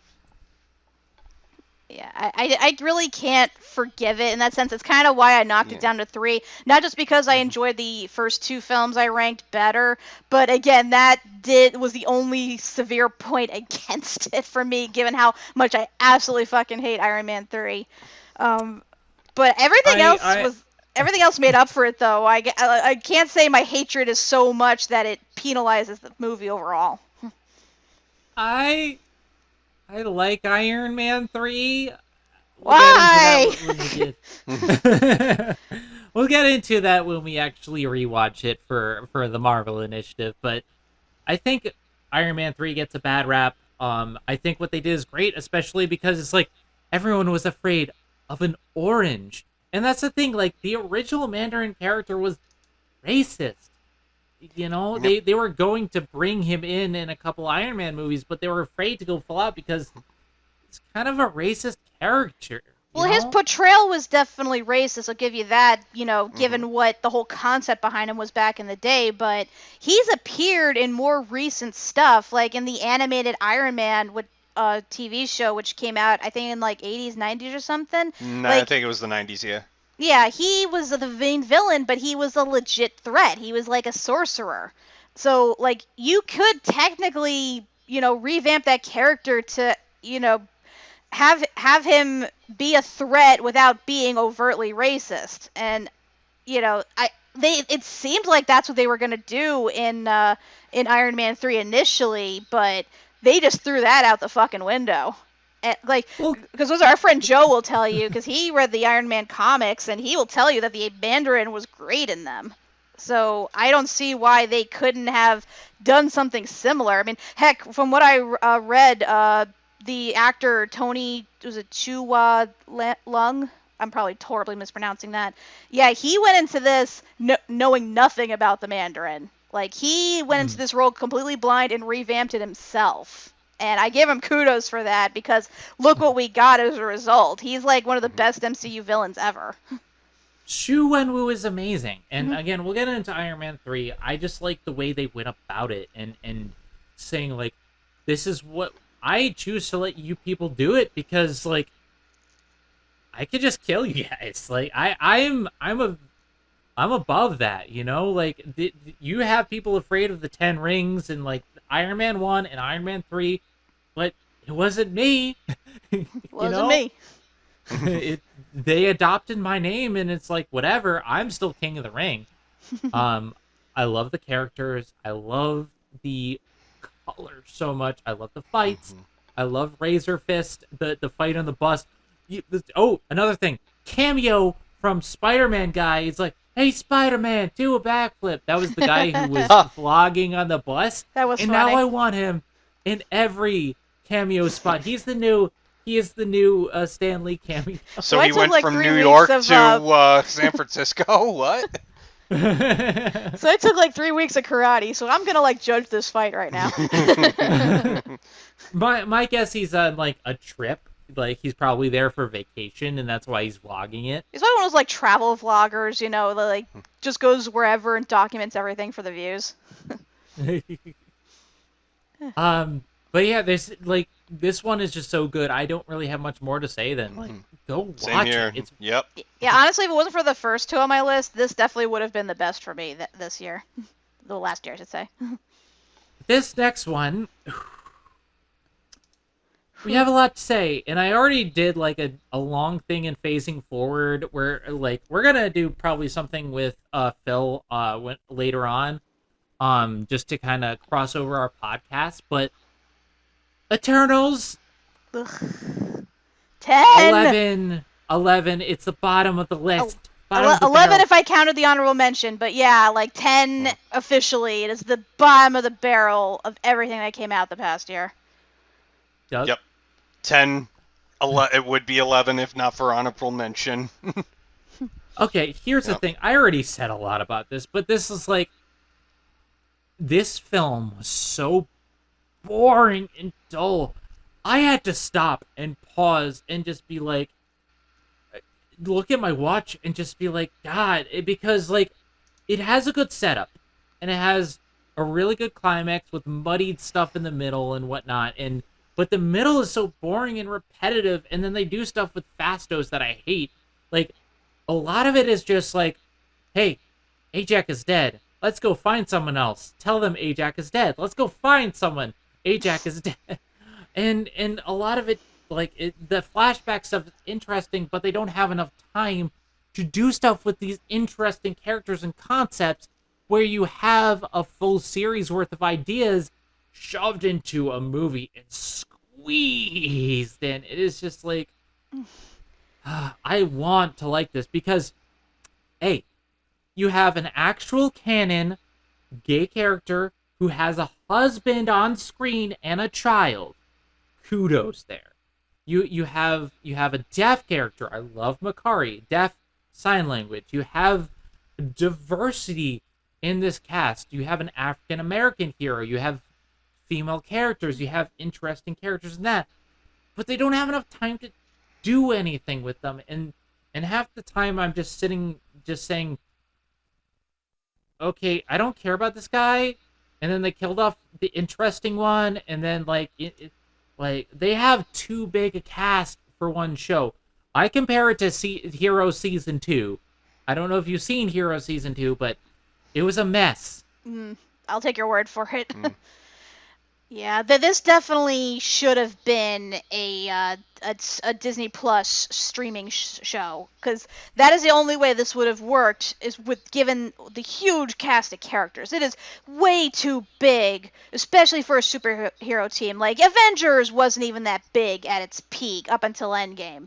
It just, I don't know what the hell they were thinking, and trying to like do the whole like back and forth of, you know, we're in present day, and now we're in the beginning of time, and now we're present day, and now we're like only a few hundred years ago, and it's just like it divides your attention, and you lose track of so much shit, and the fact that it takes them so long to get together, it's like these guys have been alive how long, and they haven't figured out how to use cell phones?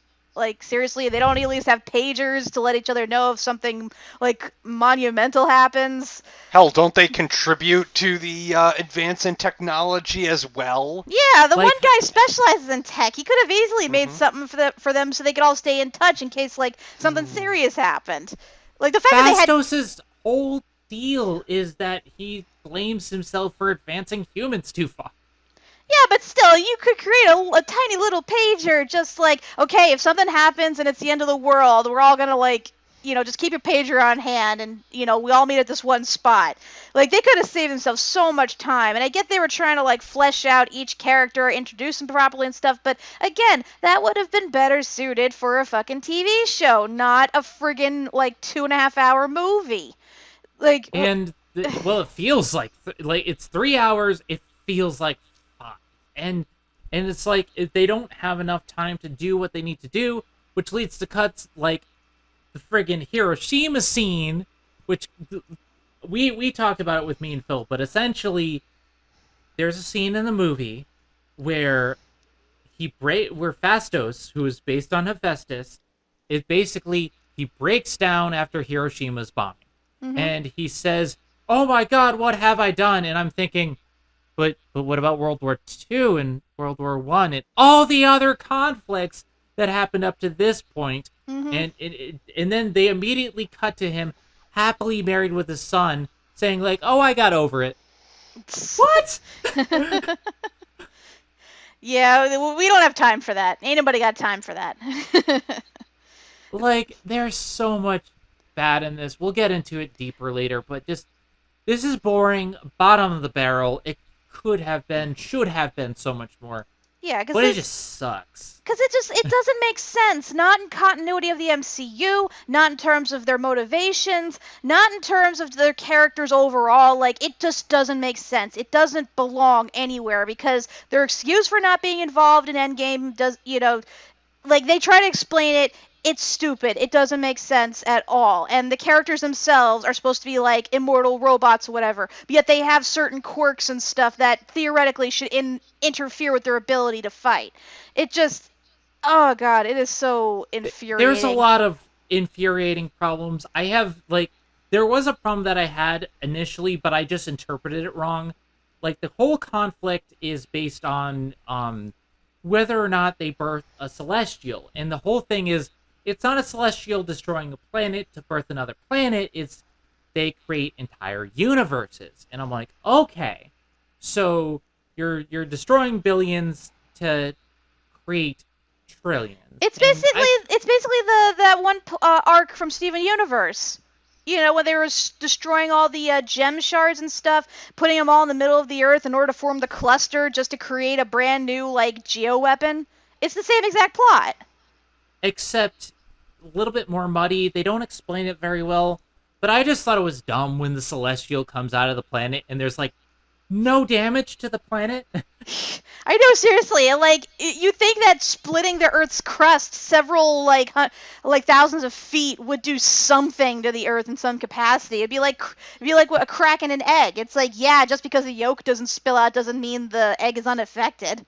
Like, Even Steven Universe got that much. Like, but at least they had the drill to, like, build, like, a straight down, like, hole or whatever. So at least, you know, it had a way to get through that without just completely destroying the Earth. The way they did it in this just, again, made no sense. Nothing in this movie makes any sense. there's a lot of things that make no sense. And the last thing I want to say, and I said in the other podcast, the end credit scene also makes no sense. They bring in Blade.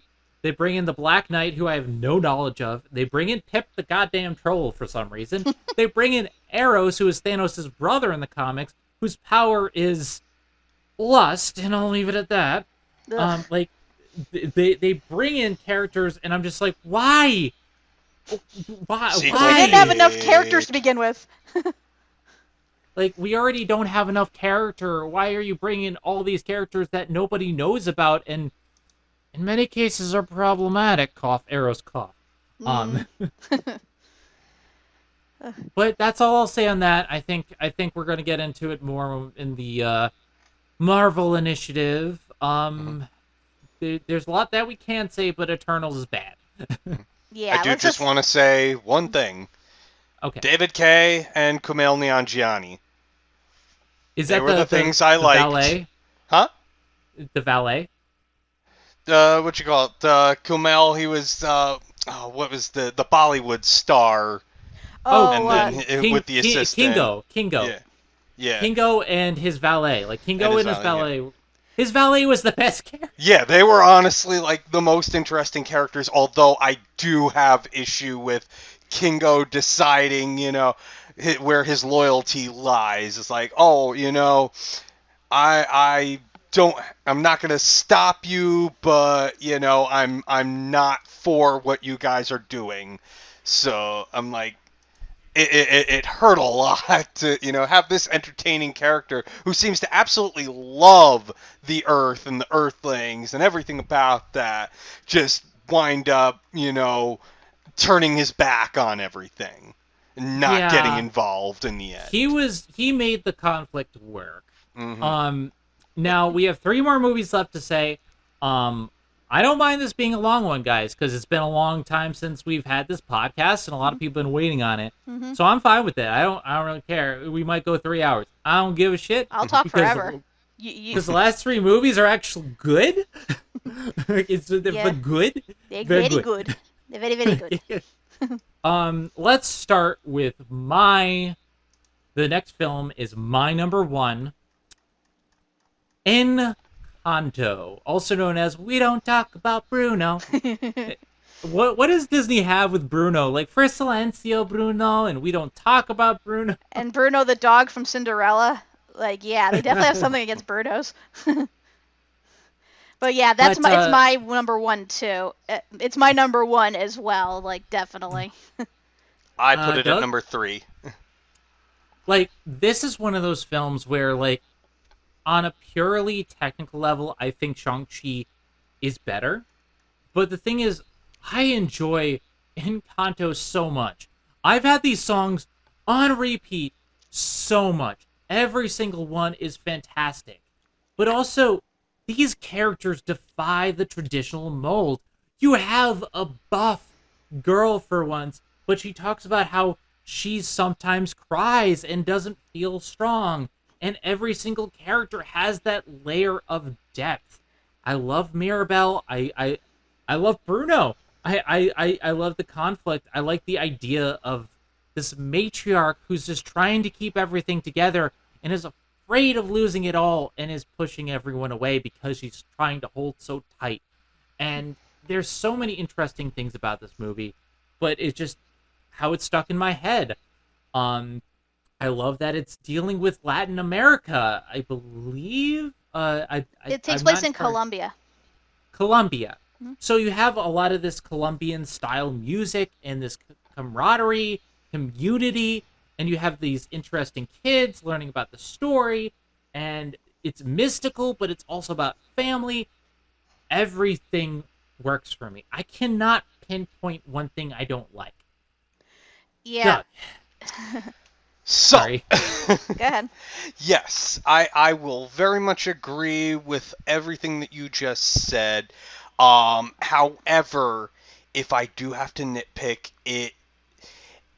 it's simultaneously that the beginning is slow to start, but at the same time it like throws a bunch of, stuff at you, so you don't really get it. It's like you kind of have to watch it numerous times to understand that introductory song and who everybody is. And even then, like, Disney kind of has a problem with ensemble movies these days. It's like you'll give attention to some characters, but others who feel like they should really be more important kind of get sidelined. You don't really know anything about them. Maybe they get a song, but eh. Um, that said, the moment we hit surface pressure, I was in. Like, that song just hits you, It and is it's so like relatable. you know exactly what she's talking about. You feel for her. You probably experienced what she's gone through, without having powers. So it's like that just immediately sucked me in. And of course the music. Freaking Lin-Manuel Miranda can do no wrong. Yeah. Every single song is an instant classic.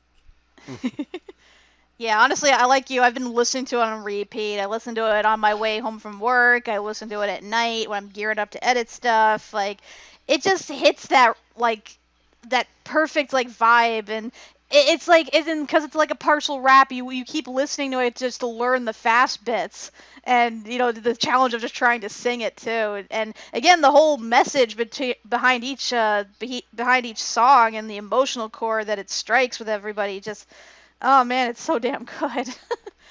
I also love lyrically it's so good too. My cousin Dolores can hear this whole chorus a mile away. Like they have internal raps and rhymes within it, and it goes like the extra mile. And it's like there's a lot of twists that I didn't see coming. Like the fact that I hated the pretty Isabella. I Isabella. hated Isabella for a while, and then they get to her song, and I'm like, this has been a front. I'm like, wow. That was a nice twist, and honestly, I've seen a lot of people say how they relate with Mirabelle or they relate with Louisa. I actually really relate with Isabella the most because she's the oldest sister. She's expected to live up to all of her grandmother's expectations, probably be the new matriarch. She's with a guy mostly because it's good for the family. She has to put on this whole persona, and she comes off as a bitch mostly because she's stuck in this perfect role and has no breathing room to be herself. She's basically limited in what she can and can't do. And yeah, when she finally has that moment where she realizes she can do more. She just rolls with it and just, goes balls to the walls with her powers and stuff. Like, I I really can relate to make that hard. a hurricane of hydrangeas. Jacarandas. Jacarangas. I love her song. I love that, like, they make all these different things, and she's like, I made something spiky. It's not beautiful, but I can do this, and it's so. It's not To, symmetrical or perfect, but it's beautiful, and it's mine. Yes, I know the I words. I love this also because it can be interpreted as being trans and being expected to be this perfect thing, but it's like you suddenly discover something new that you can do and you're allowed to do it, and it's just like, let's be me. I love how her dress is all multicolored after this, and like I heard there's people so say that many. she's like they colored her in like the colors of the Colombian flag, like Oh, mixed with like I think certain LGBT colors as well. Like it kind so of it's led like some people to think she herself was LGBT since she didn't want to marry Mariano. I wouldn't go that far. I just think she just didn't want to marry someone just because it was expected of her. you can interpret it in different ways. It's very vague, but I like that they go different ways with these characters. And yeah, the second half of the family isn't like you learn a lot about Bruno, you learn about Mirabel's family, but you don't learn as much about the Dolores side. But Dolores is instrumental because like the thing is one half of the family's powers is useful and the others isn't really. Like I the way I've looked at it in a lot of Twitter, like Dolores's gift is a curse. She hears everything, and the same thing with the shapeshifting. It doesn't really help much, but like it's there. And then you have um Bruno, whose power is essentially predicting the future, but everyone misinterprets it. And it's like you have this big family where like a lot of it, like you have the useful side, and the burden and pressure is put upon them because the other side of the family don't have like the powers that they think are required. And I like that. I I like that they have this strange dynamic. Well, Like, the ability to talk to animals could be useful, but that's about it. well, the thing I've seen from people who've analyzed this movie, backwards and forwards and stuff, when you look at like the three sets of the three siblings, they each have a theme going with their powers. Like, for instance, the triplets, like Peppa, Julieta, and Bruno, their whole thing is past, present, and future. So Julieta can heal injuries that had already happened. Peppa, her power to create weather based on her mood is based on her mood in the moment. And then Bruno, he can see into the future. So that's their thing. Then you have Peppa's children. So you had Dolores. Their whole powers are based on the senses. So like Dolores can hear things. So that's based on like hear no evil. Then Camilo can shapeshift. So it's like see no evil. And then Antonio can communicate with animals that speak no evil. So there's that. Huh. Yeah, and then you have And Mirabelle and her two sisters. They basically embody, the three attributes: brains, beauty, and intelligence. So, and I know Mirabelle technically doesn't have any powers, but you can arguably she's smarter than her two sisters. So Oh, there's wait, no. you said brains, beauty, intelligence. You mean brawn, beauty, and intelligence? Yeah, that's what I mean. Yeah. Mhm. I like the way they went about it. It's a very in-depth movie. There's a lot of things to like about it. The fact that the prophecy like isn't complete, and it's they kind of change it but kind of not, and it's like the future's up to you to what you make it. And like Encanto has so much that I love about it. I love the songs, I love the visuals, I love the strong characters, and It again, I made me keep cry. it made me cry so much. And it's like I wish my parents said to me what Abuela says, like, I'm sorry for holding on so tight. It's like that's all we want. It's like just acknowledge your mistakes, and it's something that happens later on next year when we're talking about Turning Red. But like there's stuff there with this matriarch that I really like, that got to hold that family together. And those Sorogitas broke me.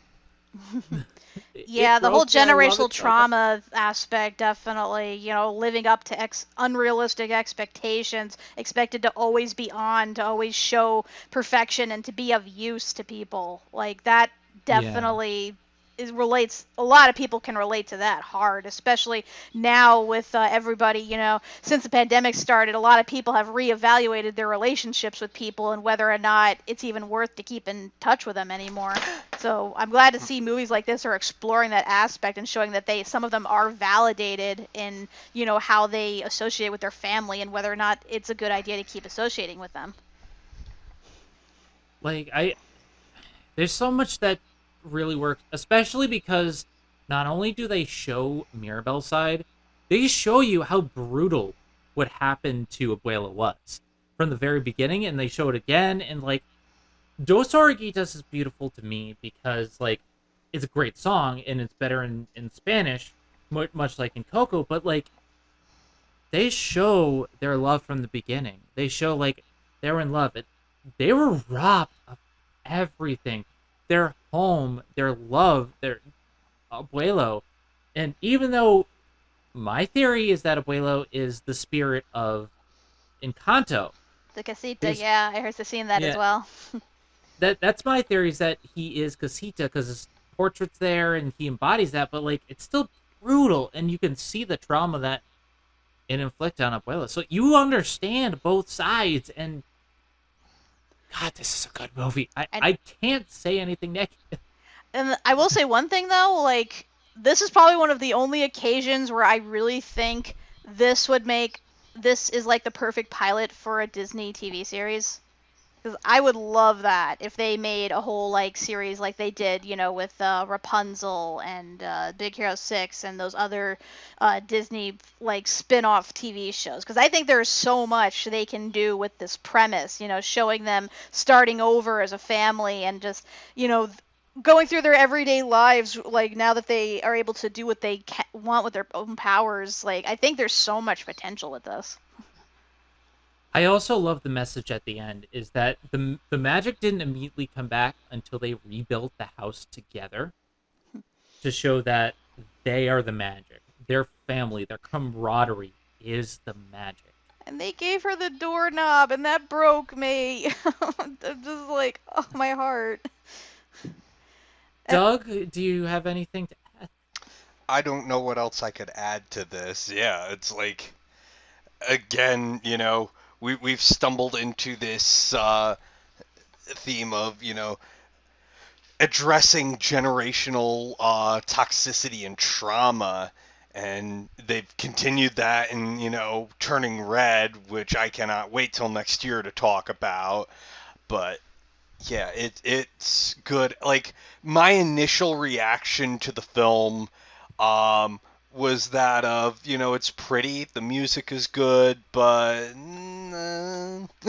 like, and I obviously I got some of the themes, but I think once it hit Disney Plus and everybody else was watching it and starting to, you know, really, talk about it social media, then it started to penetrate more just how much impact this movie really did have. And yeah, like it is more than a pretty face. It is addressing serious issues.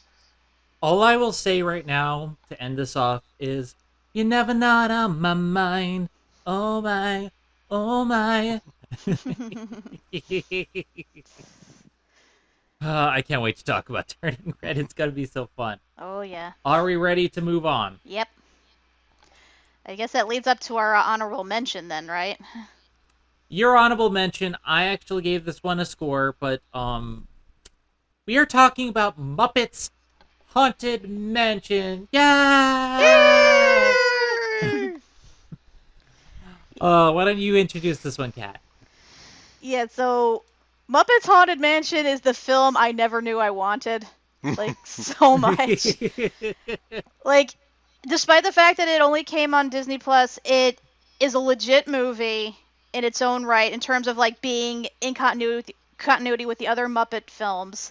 Like, it is the perfect blend between honoring the Muppets, both present and past, as well as the Haunted Mansion ride. Like Oh, it is like the perfect blend. Like you have Gonzo who accepts this mysterious invitation to this mansion to undertake this challenge based on this magician who disappeared years ago. And Pepe tags along because he thinks it's going to be a big old party. And then of course they end up in the smorgasbord that is the Haunted Mansion and have to deal with all the ghosts who all take on the form of his friends. So we get to see the Muppets all in ghost form. And there are just so many Easter eggs, so many references to both franchises. It's just this is like one of some of the best writing I've seen in a while, especially from this franchise. Like it is so impressive, and I'm so annoyed that it didn't get like an official theatrical release because it really should have. And that's the only reason why I counted this as an honorable mention because it wasn't, like considered uh, a big film to debut. But damn, it should have been. And if I had the ability to rate this, I would probably stick it. I want to say between song, probably between I want to say either above or below Shang-Chi. It's a hard call. For me, I put it at number 5 because it is a shorter film, and I liked sequences in Shang-Chi and Black Widow just a little bit more, but Muppets Haunted Mansion is so good. First of all, it is now canon part of the NCU because they have Helen in there as the driver. Um, and if you don't know who Helen is, Google it. Essentially, she was in Drake and Josh, and Victorious, and a few other things. But yeah, so Muppets Haunted Mansion is just a celebration. Like it is not like the most plot heavy movie. It's just like let's bring the characters of the Muppets to the Haunted Mansion and just have fun with it. I love what they do with Gonzo. I love what they do with Pepe. But I just, there's some really deep character stuff. But the best parts are what they do with the extended cast. And they bring back Bobo the bear. They bring Bobo the bear, and he's awesome. And he's here, and he's doing the stuff. And Fozzie doesn't know he's dead, and it's great. Like they even bring back Easter eggs where they do like the dancing gags that they did in the original Muppet Show. Yep. And I was just like, God. I was so glad that we binged Muppets before watching this because it just made the references so much better.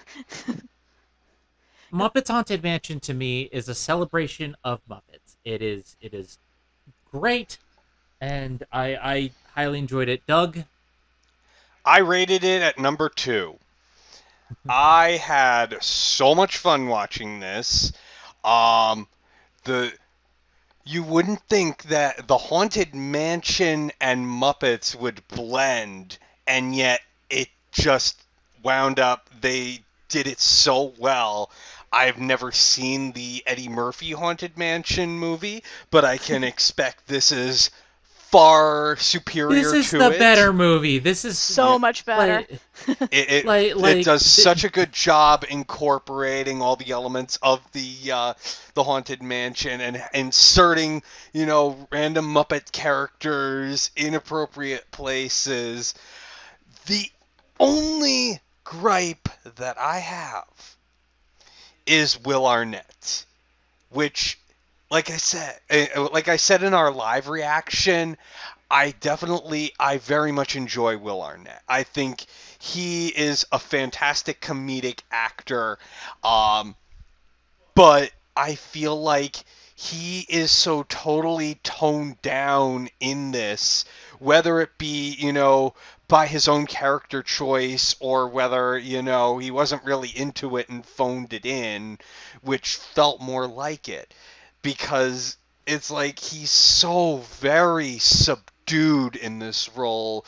Kind of sounded like he was just reading his lines and not, doing acting. There are moments where he probably could have gone well over the top, and he didn't. So I feel so bad to have to speak so negatively against him in this case, but he was the only thing that really brought the experience down for me. But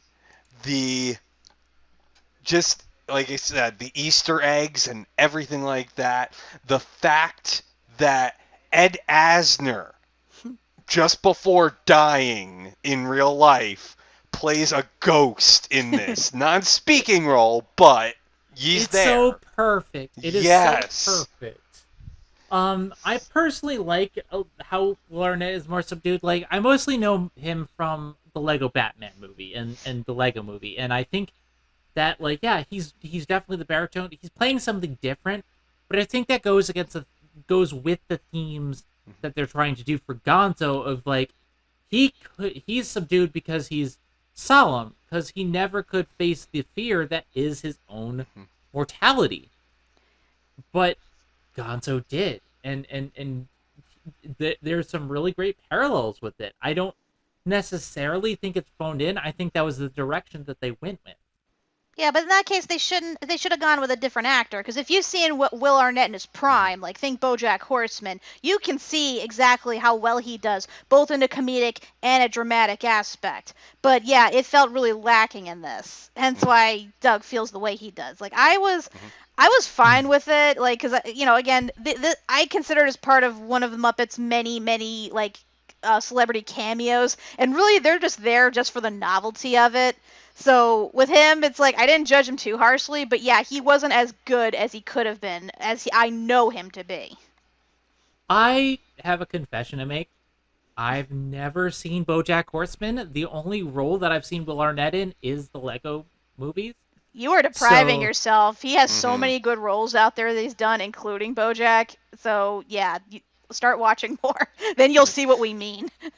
I've been listening to Conan O'Brien Needs a Friend, and it's like whenever he and Will Arnett get together, it's like they get into like bits, and apparently like anybody who's with them just cannot get them to turn off. They will just be, joking around and, being complete characters all the time. So, like I said, for me to see him in this, it felt kind of disappointing. Yeah, I watched him back in Arrested Yeah. Development, and like even back then, his earlier roles, he was still one of the big standout characters, and for a reason. haven't seen that one either. I have a lot of television that I haven't seen because I'm a busy bunny.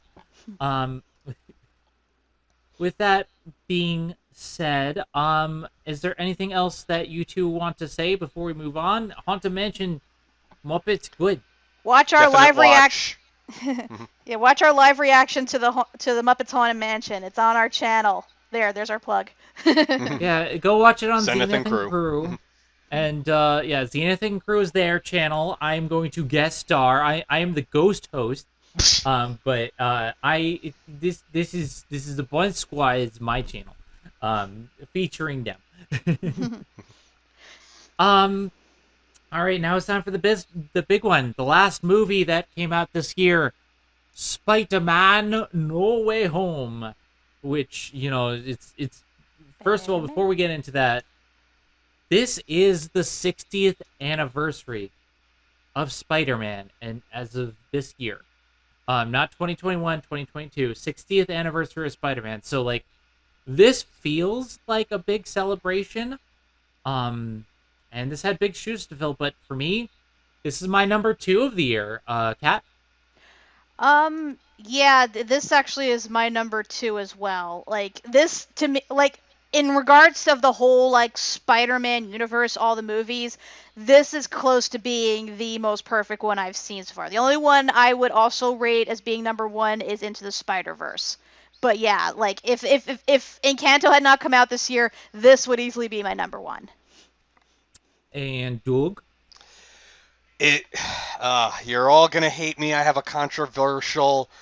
This is on my honorable mention, and it's only there because I don't regard this as a Disney film. I regard it as Sony. Oh, it is in the MCU. Again.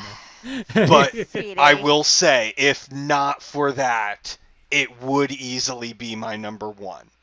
It's so frustrating, yeah. too, because, like, friggin', I keep forgetting it's not on Disney Plus. None of the Sony films are on Disney Plus, and none of the, like, Venom and whatnot. It's just, it makes it so hard because it is connected. It's part of the universe. But no. Well, I mean, we should be grateful that it even came about because, because by that point, Sony was ready to split, call it a day. This movie never would have seen the light of day if it wasn't for Tom Holland. Like, he advocated on behalf of the fans, pleaded with both companies openly and publicly to reconcile their differences, if only for this movie. And they did. I think this movie was in his original contract. It was just that I think he got the prequels that are going to be coming out. I think that's the case. But even with that being said, I am so glad this came out. In honor of Spider-Man's 60th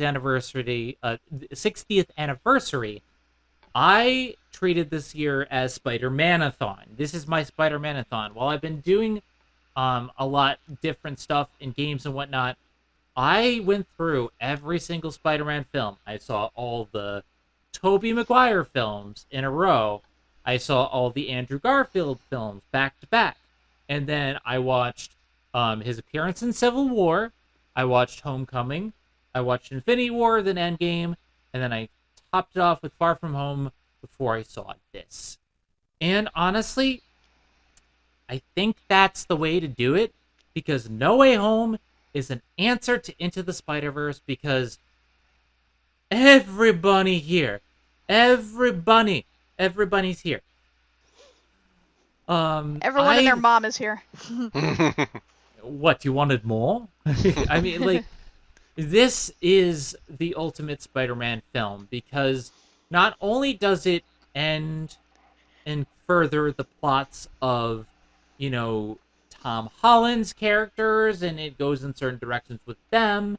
It has stuff with Doctor Strange, so obviously MCU, but it ends and continues the plots of Andrew Garfield and Tobey Maguire, and briefly Daredevil. Daredevil's in the movie.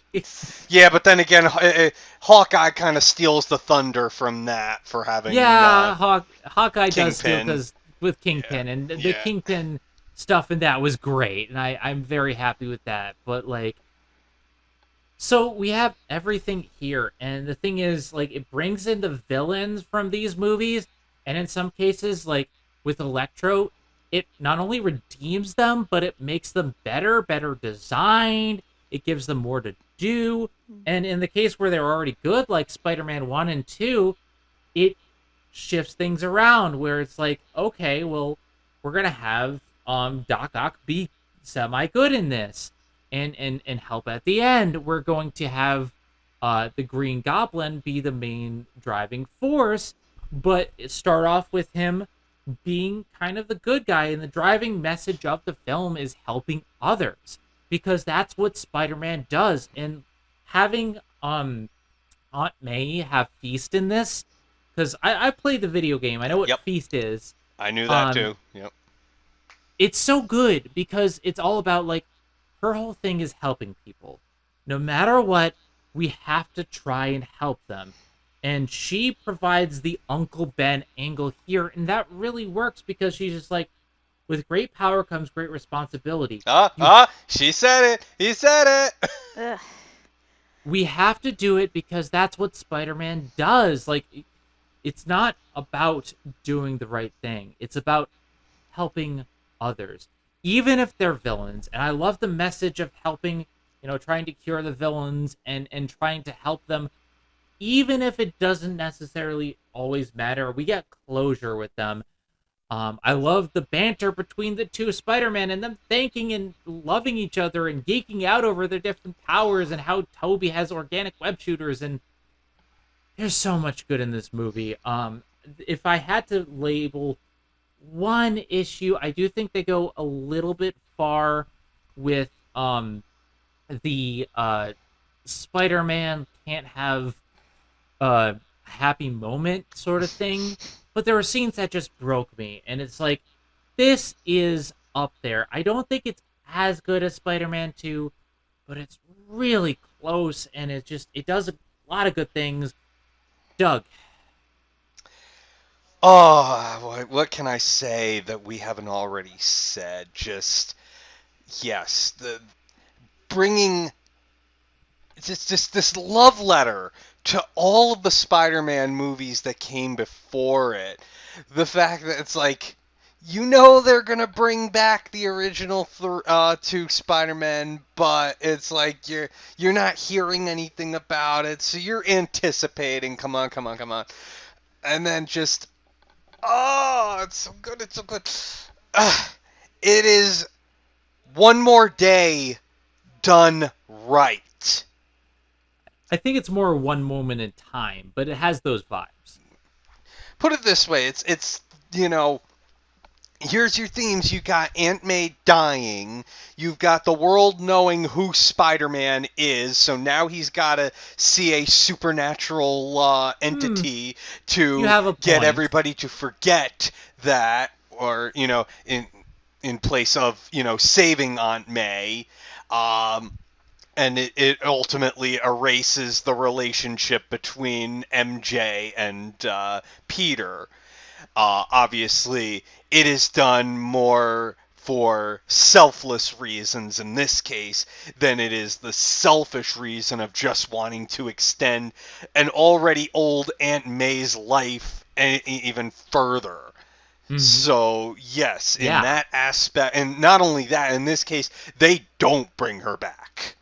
Much like the game, too. It's like she dies in there and they leave her dead. which I So, applaud. yeah.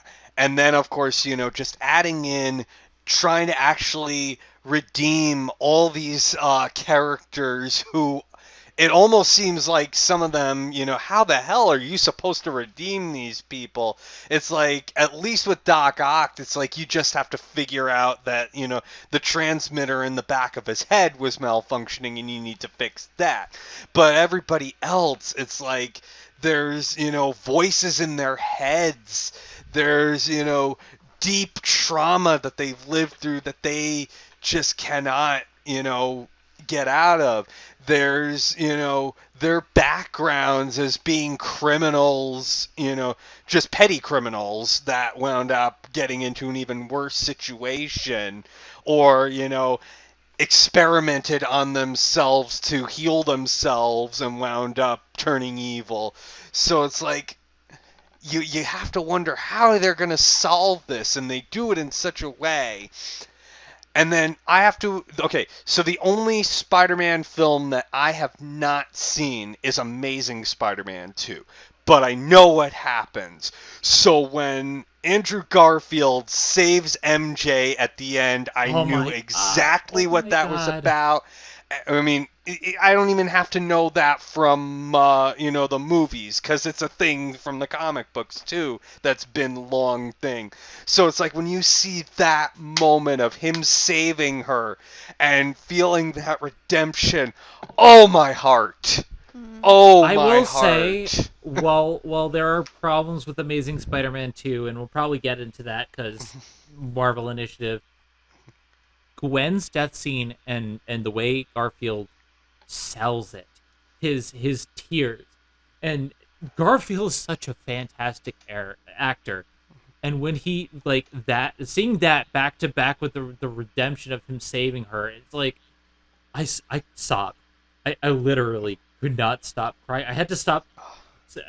Well, I saw it in theater, so I couldn't stop the movie. But like, it was so good because it's finally closure, and we get that. We get like after Gwen died, he says he became a little bit darker, but he doesn't want Tom to go down that dark path, and he does, the same thing with Toby. He finally like, he had that third movie. Like, there's really good stuff there.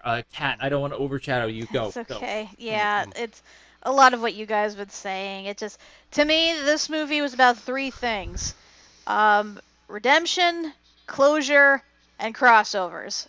And it nailed all three of those aspects. Like, this was everything that fans have been wanting for so long. Because, like, Spider-Man had been close to like getting burnout, like in the same vein as the Batman movies. Like they kept rebooting them over and over, and the movies weren't getting any better. And granted, Tom Holland's run was considered a lot better, but like this really like redeemed all of that. And this was like Sony showing that yes, they do know what they're doing when it comes to Spider-Man, when they're allowed to actually like do what they want without, executive mandates and all that. This had like everything the fans wanted and more. And like as someone who hadn't fully seen all of the movies, but I do know what happens in them, like this felt like so cathartic to me, like seeing this happen. And yeah, the 2 points I did cry, like you said, when Garfield rescued MJ, definitely that, because I did see Amazing Spider-Man 2.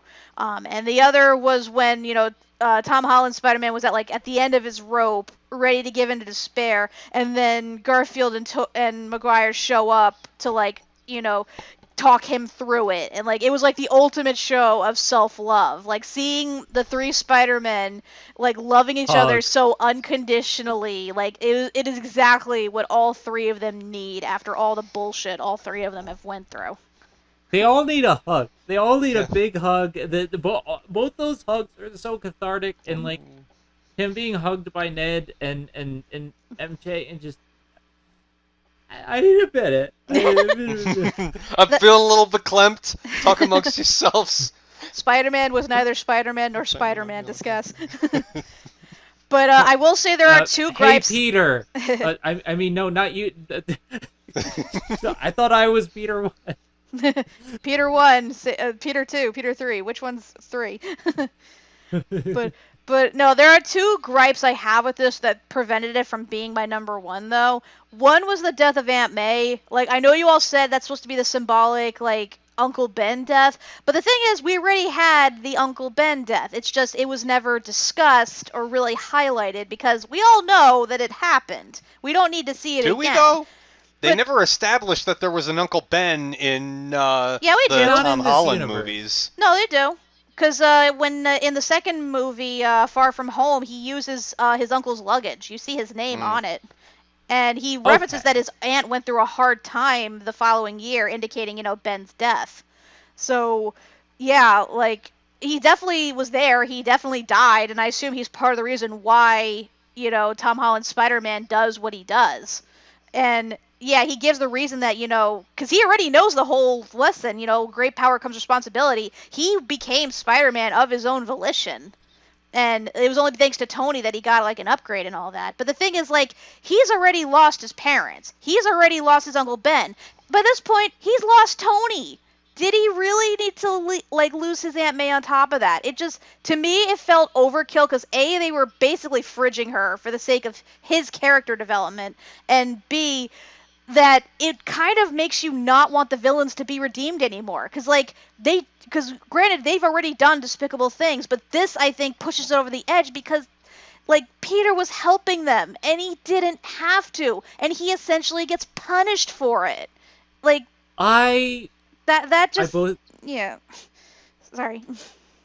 It's okay. I both agree and disagree. The thing that I disagree about is that I think it gives purpose to the end bit where he really legitimately wants to kill the Goblin, and he has to be talked down by the other Spider-Man. And there's one point where he actually tries to use the glider to kill the Goblin. Every other villain didn't do that. It was the Goblin who did that. But also, Aunt May is personal for him. Like, Aunt May is all he has right now, and has been with him through thick and thin, and we've seen her, and it's really personal. Like, it just, more so than anything else. Tony was more of a work acquaintance. A father figure, yes, but still a work acquaintance. It's the same kind of love, like he... Yeah, but he spends... Doctor Strange... But he spends all of the second movie processing his grief about Tony, trying to live up to his legacy. Like, yeah, he was technically a work acquaintance, but they had that relationship there. He wanted to be like Tony. Like, in a way, he kind of was, like, his version of Uncle Ben. It just, like I said, it just felt like overkill with this. Because, like, we already, like... By the end, we know that he ends up with nothing. He doesn't even have Ned or MJ. Like, did they really have to take his aunt away on top of that? It just... Ugh. I personally disagree. I see where you're coming from, and I do agree that they're piling a lot onto Spider-Man, but I think they needed a personal death. Tony meant a lot to the MCU. We didn't really get to see his Uncle Ben, and they don't even mention his parents in this. So it's like, for me, it's that personal thing that drives him to want to kill Goblin that I think is important. Is it a bit much with the MJ thing? Yes, but also, it really got me when Doctor Strange was like, the people who love you, including me, are gonna forget you. And that, like, everyone loves him. He's a good kid. It's just, like, there's just bad circumstances. And I think it's just bad luck. No, that leads to my second gripe I have with this is that they basically strip him of everything. Like, he gives up everything for the sake of the universe. Like, just to be factory reset to square one for the sake of being in the same vein as the other Spider-Man started out. Like, because I've seen some fans have argued that he had too much of like a handout from Tony, that he had too much support going for him and everything, but it's like he's not even out of high school. At least with the other Spider-Man, they had like gotten into college by this point before like the really bad stuff started happening. And then like this poor kid, like he legally can't even like do anything for himself. Like he can't rent a car, he can't like sign his name on legal documentation without a guardian. It's like, how the fuck is he supposed to live? Like the fact that he even got his own apartment to me was astounding. But then again, underground slums and whatnot, you don't really need it to be legit. But Well, I would disagree with that point, because it's not that Peter Parker was erased. It was anyone who knew that Peter Parker was Spider-Man doesn't know him. So his identity as Peter Parker is still there. Um, I don't know. It I just felt like it felt like everyone forgot him completely. Like what I think they were trying to do here is saying this is where Spider-Man begins. And we've seen two other different versions. Toby didn't really start a lot of Spider-Man until college. That's where a lot of the movie takes place. Andrew Garfield is more the late stage high school, because he's actually a little bit older when he starts becoming the Spider-Man. They show the high school scenes. This is kind of a meshing of the two, where like he starts trying to be Spider-Man really early, but it's too early. Now he starts fresh. He can be Spider-Man going to college. I think that's the point. If I may, so one point I want to make here is I feel that they actually delivered on what Spider-Man Homecoming was trying to say, in how, how Peter really wanted so much more. He wanted to be an Avenger at first. He wanted to, have the much bigger recognition of everything, but he learns over time that he'd rather stay in the small place. He'd rather it. How do I say it? He was more in it for a more selfish reason, and I feel like this delivers on him in complete selflessness. That development, in that he is willing to basically give up everything that he has. Anybody who knew him, he is finally seeing what this real sacrifice is, just how far you'd have to go. So it shows a tremendous amount of growth in him that he does make that decision. And then I think ultimately it is to ground him and make him like, the Tobey Maguire, Spider-Man, living alone in a shitty apartment, just, bringing him down to that level and having him, start all over, basically. So I don't know if I've really helped with that, but I definitely gleaned that. I also feel like not enough people are really talking about how Tobey Maguire's Spider-Man stopped Tom Holland's Spider-Man from killing Goblin with the glider, That which was so feels good. it's complete redemption on him, given that he couldn't stop that from happening in the first movie, watching Goblin die. So this time he actually gets to stop that from happening. Obviously, Gets what stabbed happens for his next is troubles. stupid, but I want to ignore that for the bigger picture. I guess it just feels ultimately that a lot of this was pointless, like his sacrifice. Because, I mean, yeah, granted, this all came about because he was technically being selfish and decided to go through magical means as opposed to a more logical route. But even so, it just feels like he just gets unfairly punished for this. Like I said, half the villains don't even appreciate what he does. And on top of that, when you think about it, they were taken from the moment right before they die. So when they go back, do they just die anyway? Like, I think it's gonna lead into the multiverse of madness personally, because like the multiverse has been opened, and I think a lot of what it is just saying like, hey, maybe it's gonna change their universe. We don't know yet, and I think that's a little bit premature. But what I will say is, even if they're going to go back to the moment they die, they all know at the moment of death that Spider-Man did everything in his power to save them, and did. I hope they remember that. Also, where's the TVA at this point? Yeah, fucking TVA. So fucking incompetent. Jesus. Well, the TVA is run by Kang right now. What are you gonna do? And also, like, I gotta say right now, I am really looking forward to the Doctor Strange movie coming out, the Multiverse of Madness, because I want to see Steven get his ass handed to him over all this. Like, he should have had way better judgment. He could have thought of better solutions than all this. Like, this, when you think about it, is all his fault. So I don't know. I think like I think he thought that Spider-Man went to other avenues, which is why he kicked him out afterwards. Like, honestly, there's blame to be driven around, because Wong warned him.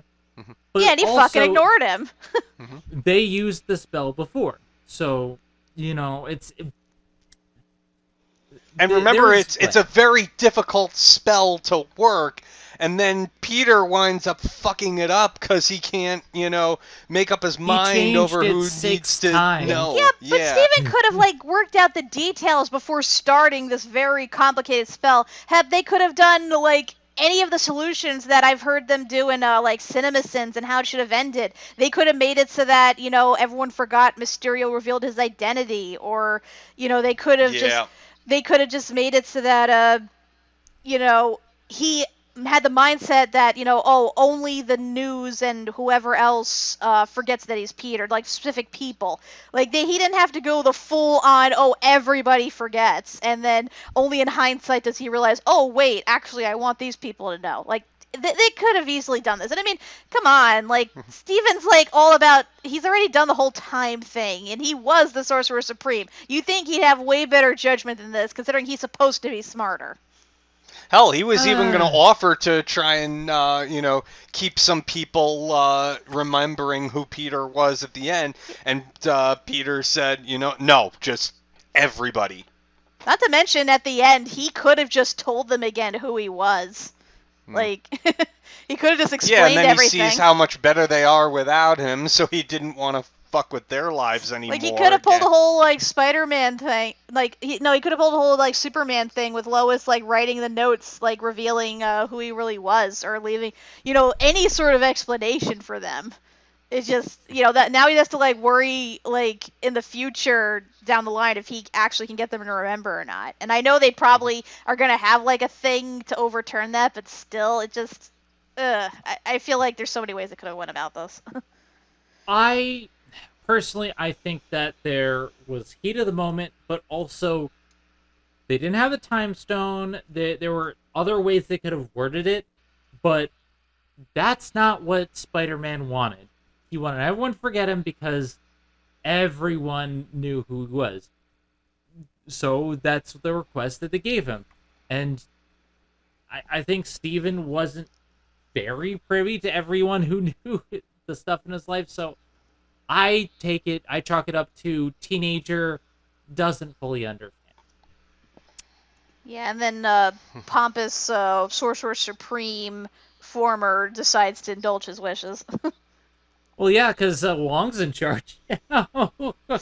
Seriously, Wong, you dropped the ball too. Like he knew what Steven was gonna do, and he pieced. Like, come on. Hey, he wanted no part of that. No. Hey, he is responsible via negligence. That still counts. All right, I think at this point we have talked for a very long time about Spooderman. Yeah, so it's almost as long as Eternals or the Batman movie at this point.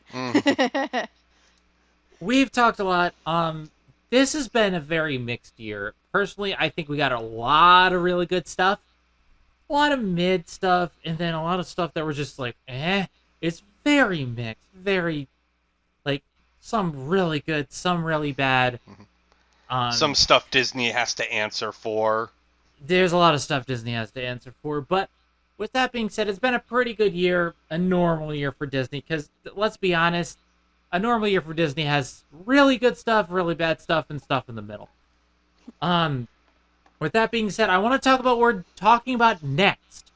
I alluded to this earlier, but starting next, we're going to be doing a block of films that I like to call The Emperor's New Remake. Essentially what this is there's a lot of films that Disney remade after we covered them on the show. And normally we cover them immediately afterwards, but they released and we didn't know when to cover them. So for this block of films, we're going to be covering Cinderella from 2015 to round out the Cinderella Marathon. We're going to be doing Dumbo 2019 as a sequel to the second video we made. Lady and the Tramp 2019 as another one to the Lady and the Tramp Marathon. We're going to be doing Cruella in depth to finish up our 101 Dalmatians Marathon, along with the 101 Dalmatian Street. And depending on when it comes out, Pinocchio 2022 might be on there because we covered the original Pinocchio. Problem is it releases in September and we never know, so we may put it in the next block. But that's our block. We're talking about remakes that just came out after we talked about stuff.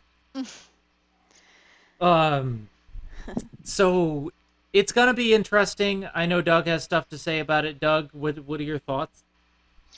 Well, yeah, I mean, obviously, we do want to cover some of that stuff, but I also don't want to stray too far from our chronological order. So, I mean, I'm hoping, once that's done, we'll, get back on track with the original premise of the Disney debate. Yep, we will, because the one after that is going to be Nikki, Wild Dog of the North. We've mentioned this before, but we just haven't gone around to it because stuff came in the way.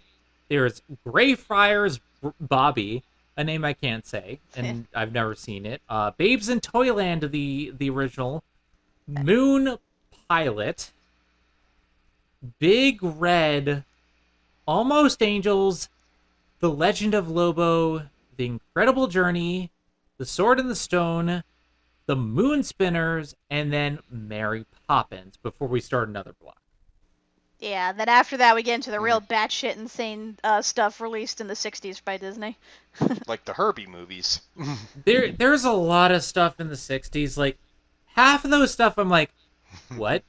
What have I done? But you know what?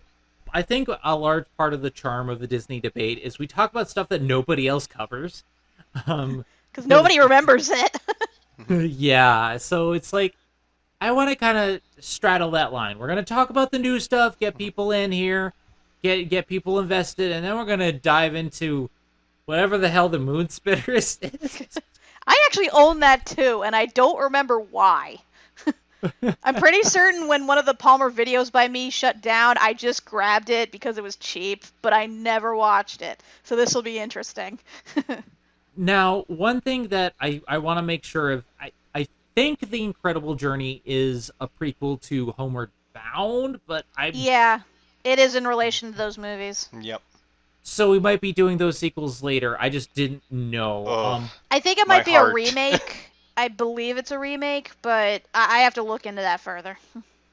But also the second block is going to be called Silenzio sequels, where we talk about sequels to movies that we covered before, such as Mary Poppins Returns, Mickey Mouse 2013, Fantasia 2000, Legend of the Three Caballeros, Alice in Wonderland, Alice Through the Looking Glass, and Maleficent. Ugh. Then we're going to go back to the crazy stuff like That Darn Cat. But then we're going to have a Winnie the Pooh marathon for a while. And after Winnie the Pooh has his marathon, we're going to return to Sequel Land with not only the Peter Pan sequels, but the Tinkerbell movies. It's not as bad as you Whitman, think. So at least there's that. I've seen them. They're not as bad as you think. And Peter Pan and Wendy when it comes out. So there's a lot here. We have a lot planned. The Disney debate is back, everybody. We have planned this out. We have talked about it. We have discussed it. And I'm sorry we haven't done more until now, but I only just now, got the archives done. I still have the diving into DuckTales to finish. That's coming soon. But, we still have to record that, too. Yeah, we still have to finish that, too. But, we're finally starting to get caught up with archive stuff. I finally have free time to record this.